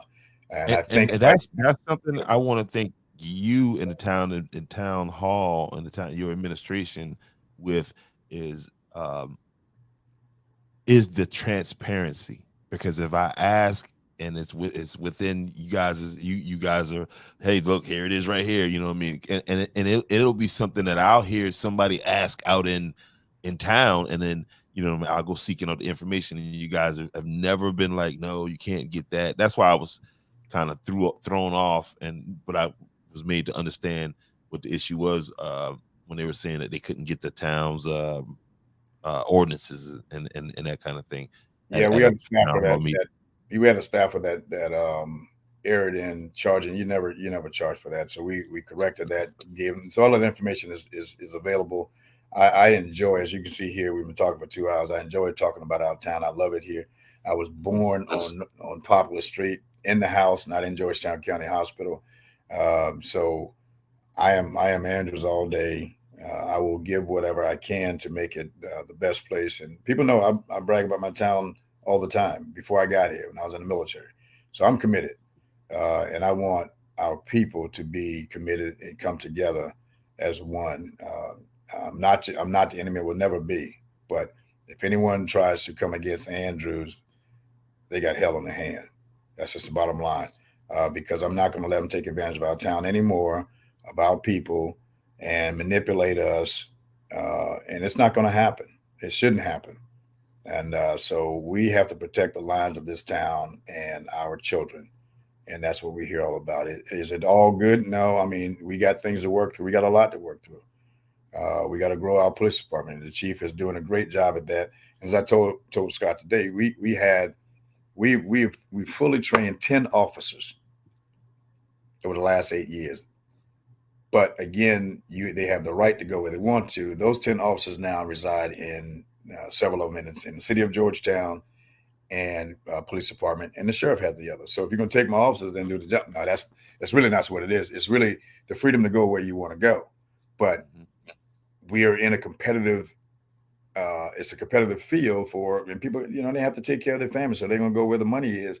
Long gone are the days where people are committed and to their place. You can see it in the professional sports; they're chasing money, and you can't argue with that. We just got to keep growing them and unify the town. And if you see something, say something, and we'll get to it. And again, I thank Sheriff Department for the coverage they provide us now until we get healthy.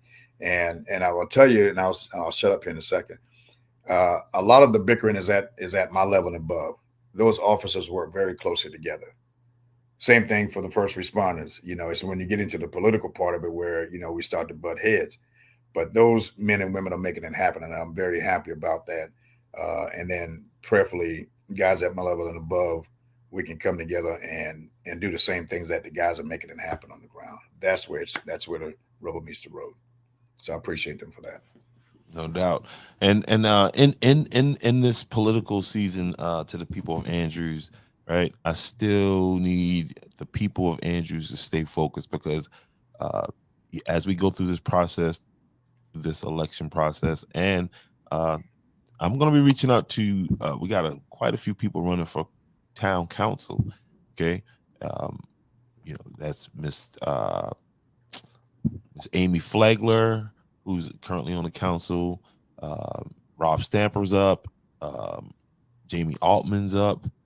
I think Jamie Poinsett is in the race. Abe Teton is in the race. Deshaun Grant is in the race. What's his name? Jeremiah Jackson's in the race. And I'm missing a person. Mr. Thomas, is it Green? Is it? I met him. Very nice man. I met him and talked to him a little bit. Okay. And should get to meet him. He's a really nice guy. Yeah, I'm gonna reach out to all of them and see can just send them an invite. Come on in, let's talk. Let's talk about why is it that you want to be involved in the political process of Andrews. That's yeah, it's important to know. I mean, it's Eugene Thomas. Eugene Thomas. Yeah, and Winston Altman. I just ask him to yeah, when is the next water bill? Because I saw somebody said something about 300 of us haven't gotten the water bill, so it's 3 of them.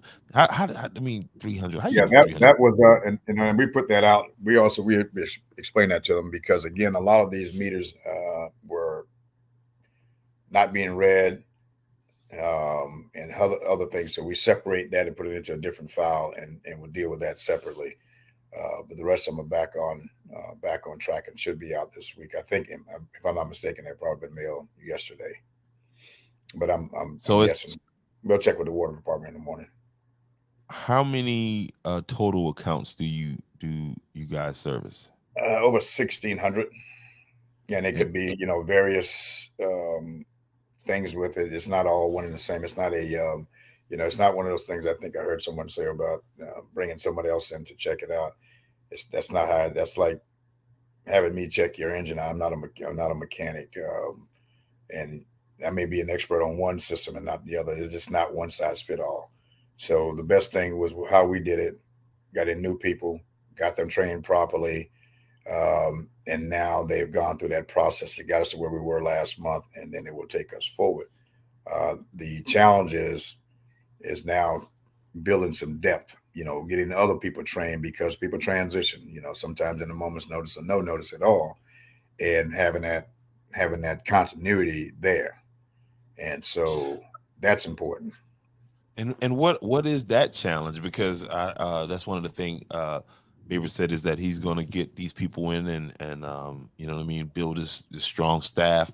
And from everything that I've heard and been tracking for some years now, there's been, especially since after COVID, there's been a problem with getting quality help and also retaining that help. Yeah, well, right now the folks we have in time, I'll put those men and women up against anybody. To be honest with you, that's the level of expertise and commitment we have with these folks. There's no way we could have gotten through that process, gotten $18 million in grant over time, and do the things that we're doing without having the folks we have now. We're not going to be able to grow the staff like it needs to be because I think we're probably about 15 people short. That's what they used to have before we lost the $1 million that goes to Georgetown water and sewer district and the city to process the waste. So the first thing you cut is your personnel and your salary. Salary is the biggest consumer of your revenue. So we have to find people and we have that are multitask, that can do things, that are smart, can figure things out, and can get the work done. And so in our field, you're talking about people, with CDLs, operate back heavy equipment, you know, fix pipes, all those things have to be now. So we have people that have that skill set. We just want to build upon that. And and so I'm happy where we are. It'd be, so we got to take care of those folks as well. Are there are there It's not interchangeable like that. what kind of personnel are you currently looking for? Somebody may be looking for a job. Public works right now. And again, the people got to know we have to drug test because we can't put you out there and you have operating heavy equipment around, just dangerous stuff. You got to have your clear mind, and that has been the challenge. So, but public works right now, certainly, we're looking for young folks to come into the police department. Um, What's that age? What's the age that they can get involved in that? I think it's 21 for PD. I could be. I think it's 21. High school diploma. I believe it is, but I'd have to get with the chief. I don't get that deep into it. But we need people that are committed and that wants to stay here in town, not use it as many have done. Come because we saw that pattern. People come in from Georgetown or other place, get your certification, and then you take off. And there's nothing we can't stop you. That we can't. It's not contract work. So and that has been a So pattern.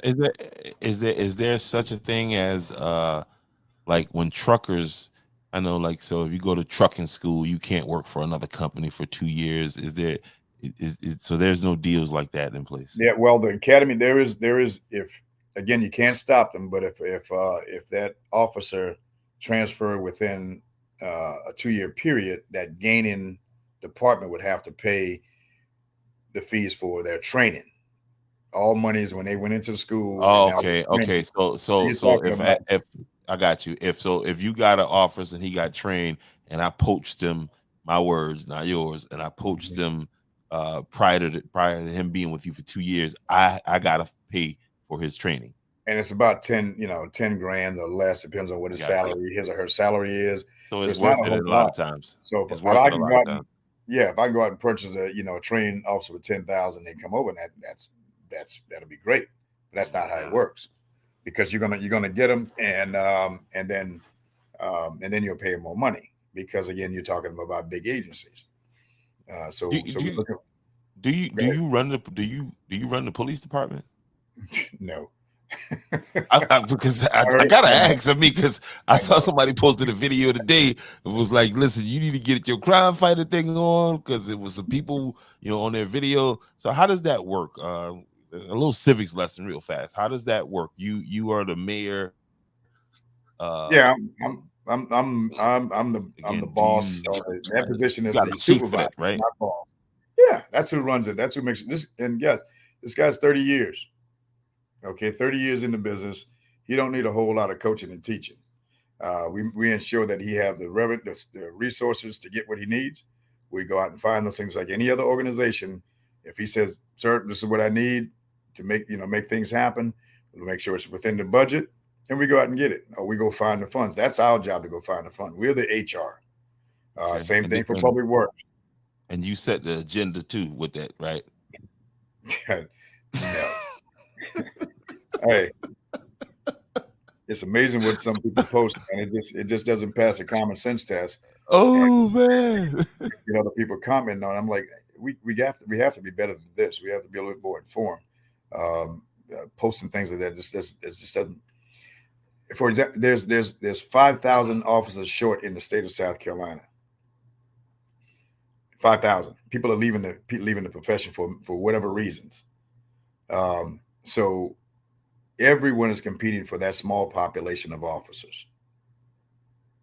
And again, it gets down to that personal commitment. And we would hope that they would come into this field here locally, so we can have, again, people who here are going to stay here, got family, and not interested in running across the state or anywhere else. But it's just one of those high demand jobs that you don't have the people to supply it across the board. So I'm telling you, Councilman Altman, man, he if you want to hear it coming from an officer kind of characterizing the situation with police officers, from his experience back in 1993 up until, he said he did like 19 years on the force. Go on my page and you'll see it. It's a short clip. Matter of fact, I'll share it just so it'll be at the front of my. Matter of fact, I'll pin it. And just he articulated it. Yeah. He did an excellent job coming from Austin. He Jamie Goodman, he laid it out, and very honest, and it was somewhat emotional, man, because it's needed, obviously, and it's hard to fill. And he helped that audience and whoever will listen to him understand, not coming from me, but coming from someone who has that experience. It's just tough business, and so we're gonna have to police up ourselves and get cameras. I've got cameras all around the house that I live in, all the time. That's just. You sure you ain't gonna be leaving it a little bit? No start, man. No, dude, that I mean, just the idea of first of all, you're not getting paid no money to do this job. $600, $540 after taxes. And if you, I don't know you, but it just seems I would not go through none of that for $600. You know what I mean? Like sneaking out of my house just to, man. That is amazing. But that's that's what happens out here in this world. But hopefully people will get to know me and know that I'm here for one reason. It's Andrews, and that's what it's going to be. We plan on winning this election. I'm going to continue the work that we have going on, because any change right now is it could send this town in a bad direction. And so we just need to stick with what's working is working. All things that, again, we're not broke. We're getting grants. We'll get better at fixing potholes. That's. But we have a plan, and we have a plan in place for the whole overall downtown plan and connecting. So it's a lot of things happening. It was good. Business is coming in. So it ain't perfect, but it's moving in the right direction. And we just need to band together and continue this momentum and work together as a team, and we're going to be okay. That's all I want out of it. So just touching this point one more time, real fast.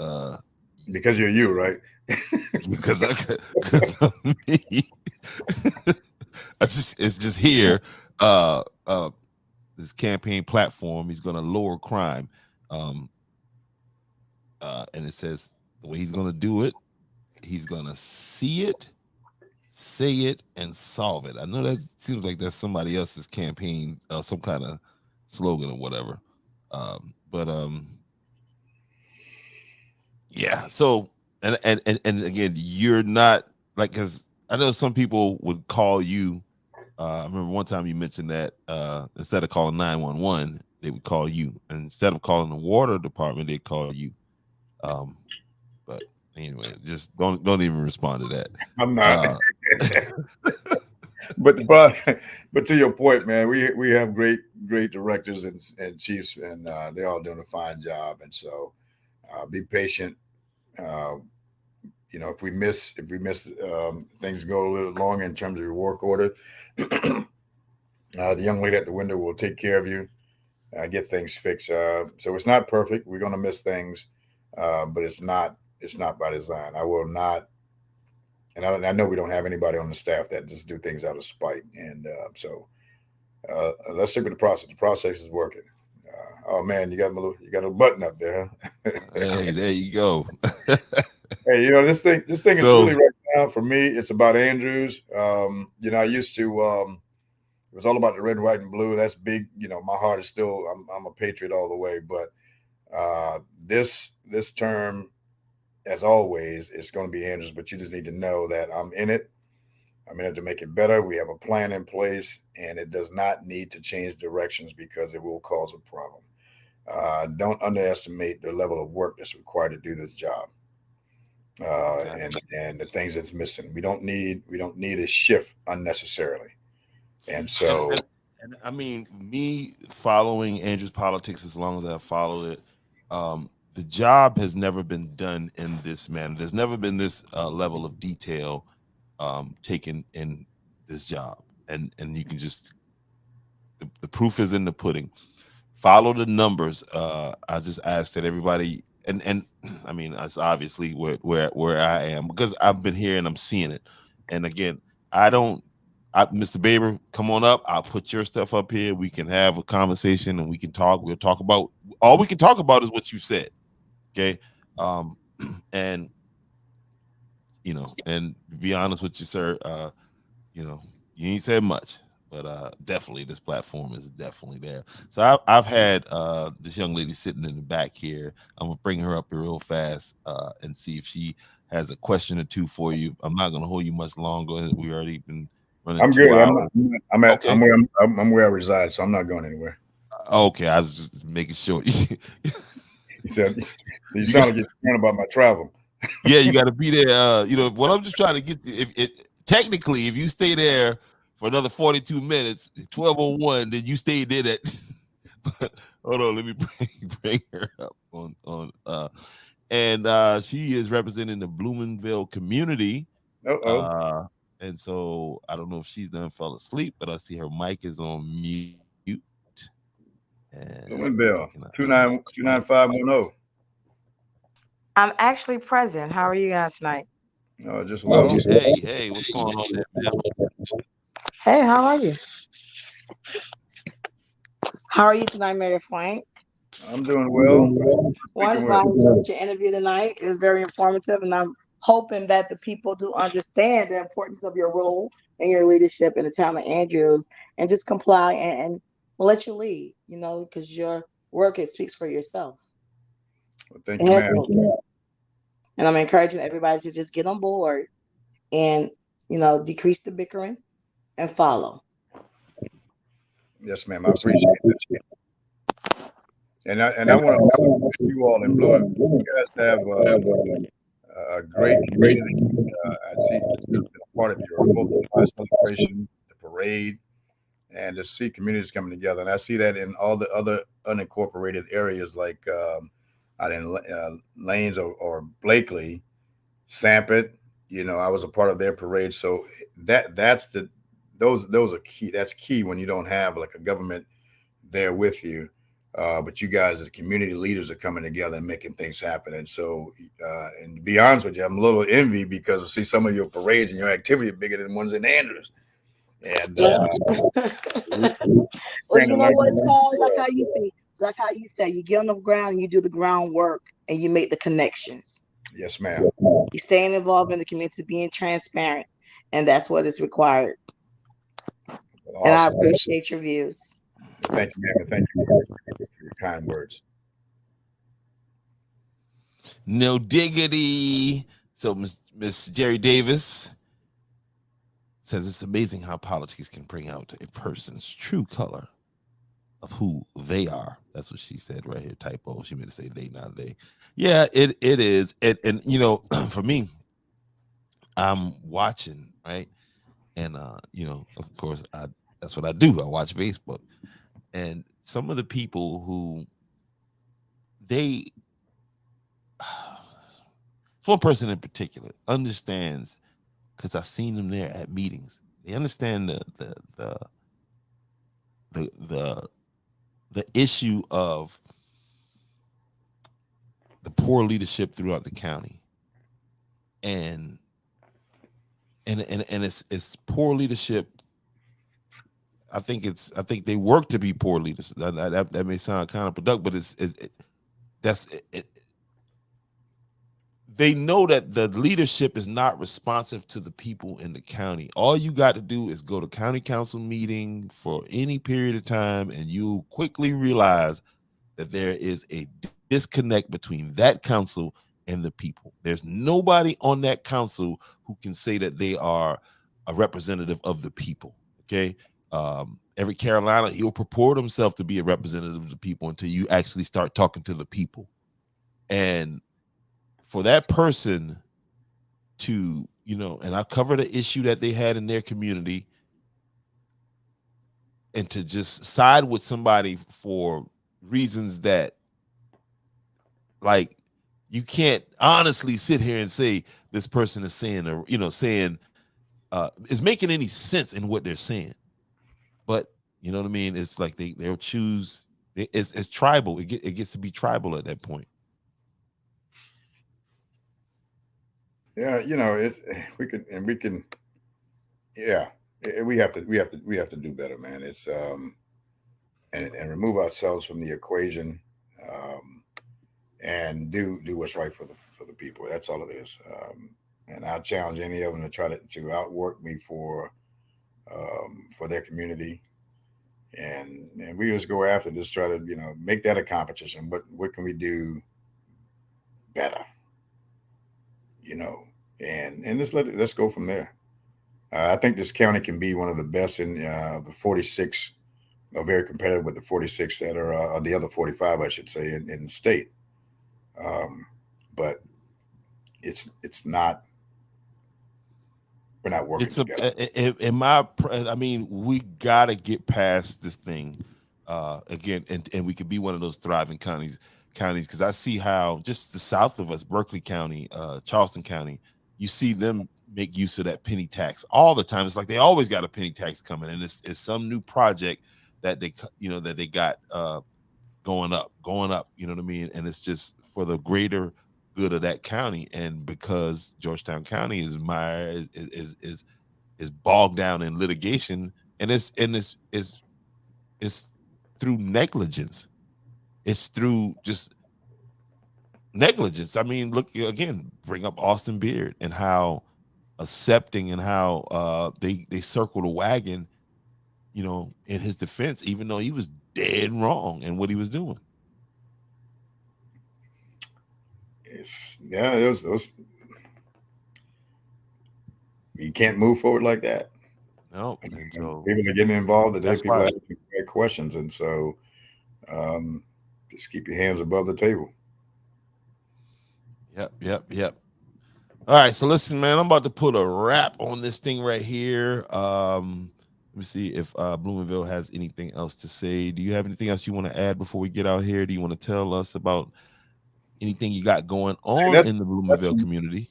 That's a brilliant mind. Who's that person behind the voice?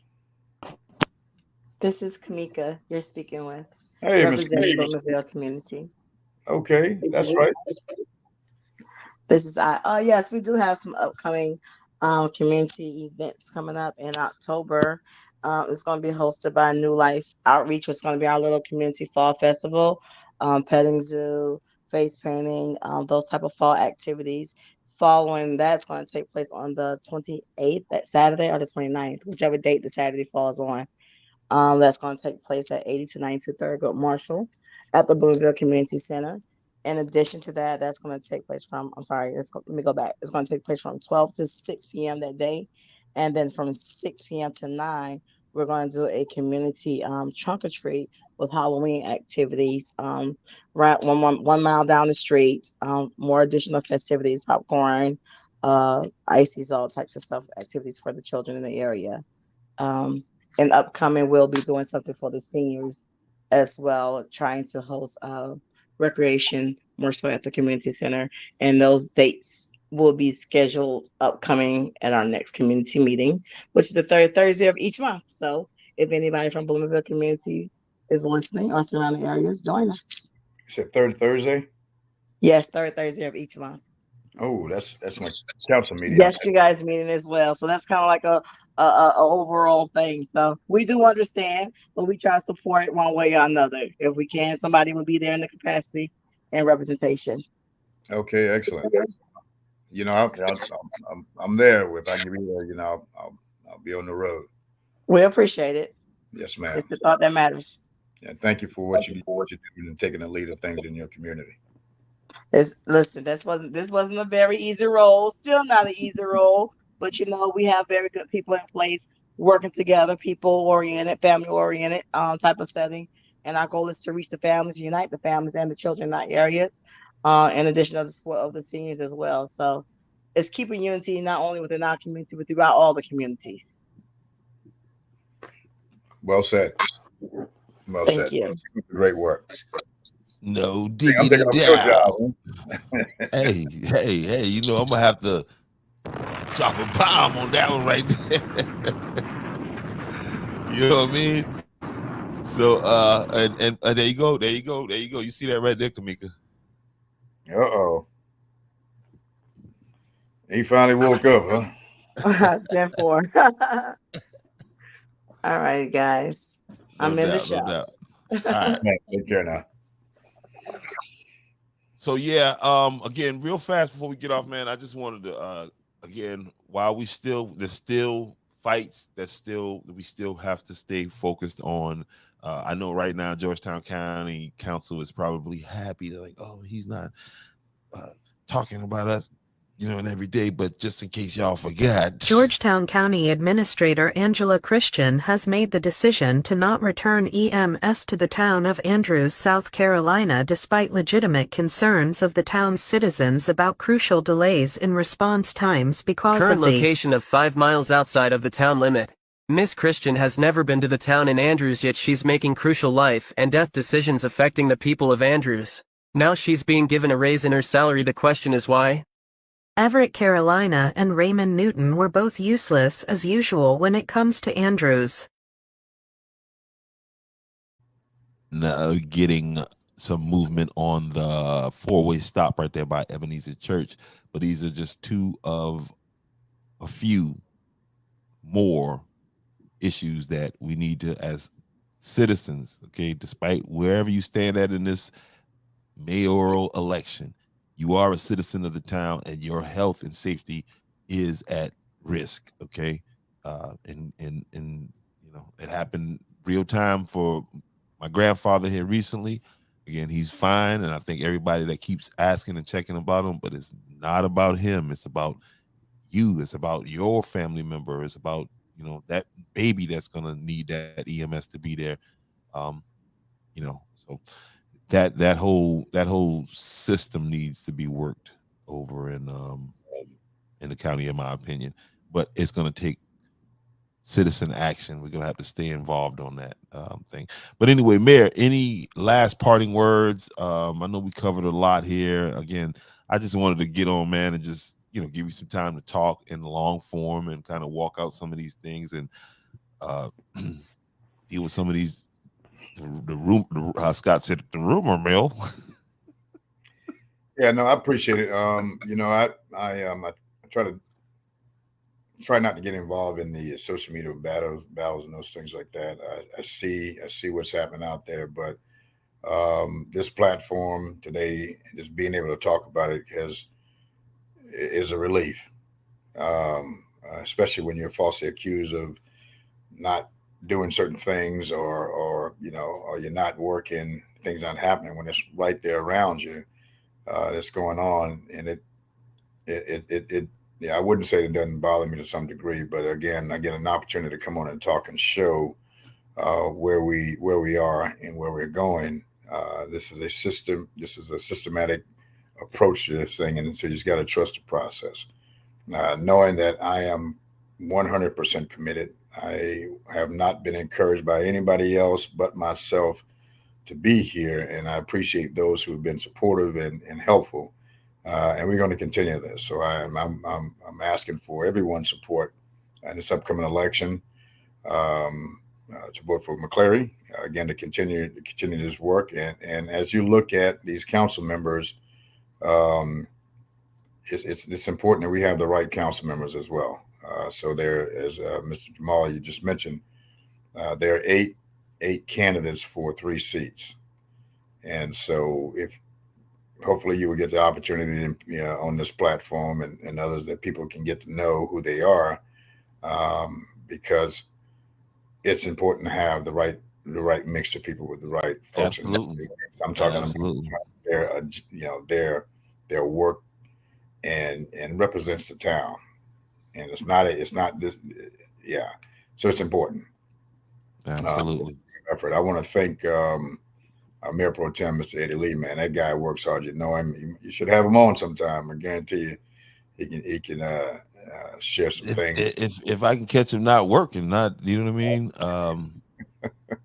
mean? Yeah, because he comes at council meeting, he hits you with that monthly report, of what he's done and the times and dates he's done it and who he spoke with, and very, very meticulous and how he moves about his his job. A lot of people, I guess, maybe from the fact that he was a cop and they may have been on one side of the law at some time, they have a lot to say about him, but you the proof is in the pudding. You cannot, the work, the man's doing the work.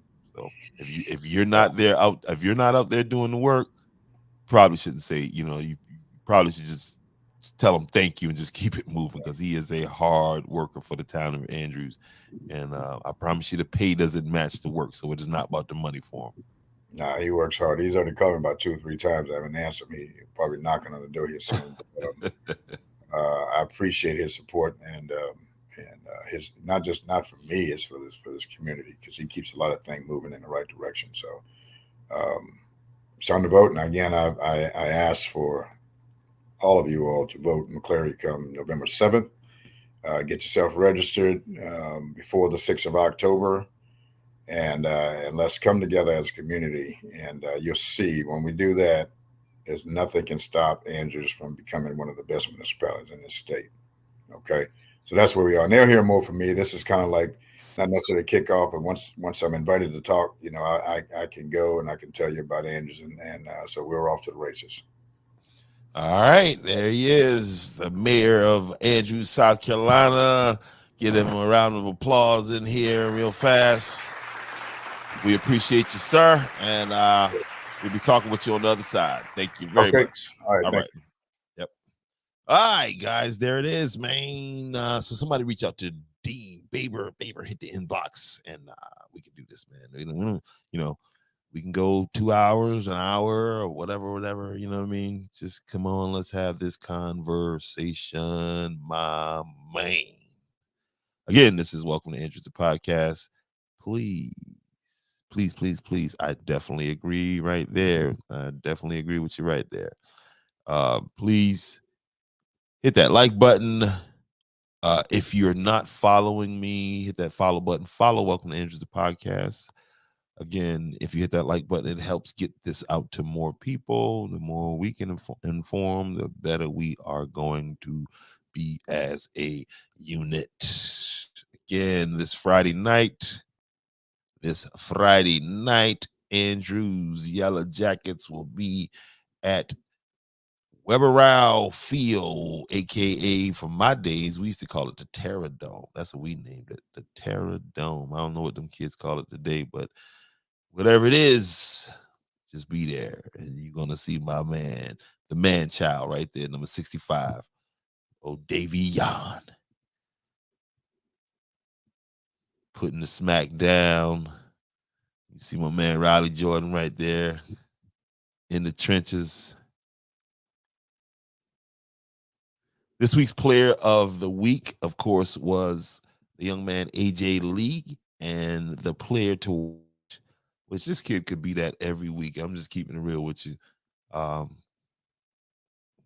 He's a manimal. He's half man, half animal, and that is none other than my man Chris Stewart, number 7. Awesome player, awesome specimen. But yeah, I look forward to this Friday night, getting back out there with those guys and watching them perform, man. And I would love to see you there also. To my friend, Miss Gracie McCutcheon, her birthday's coming up. She's going to be celebrating her 80th birthday. And this is going to be October 7th. This is going to be the week of the Heritage Festival. So this is going to be great. And it's going to take place at Ebenezer Baptist Fellowship Hall. And that's 1270 Martin Luther King Drive, Andrews, South Carolina. Again, man, y'all please hit that like button and follow the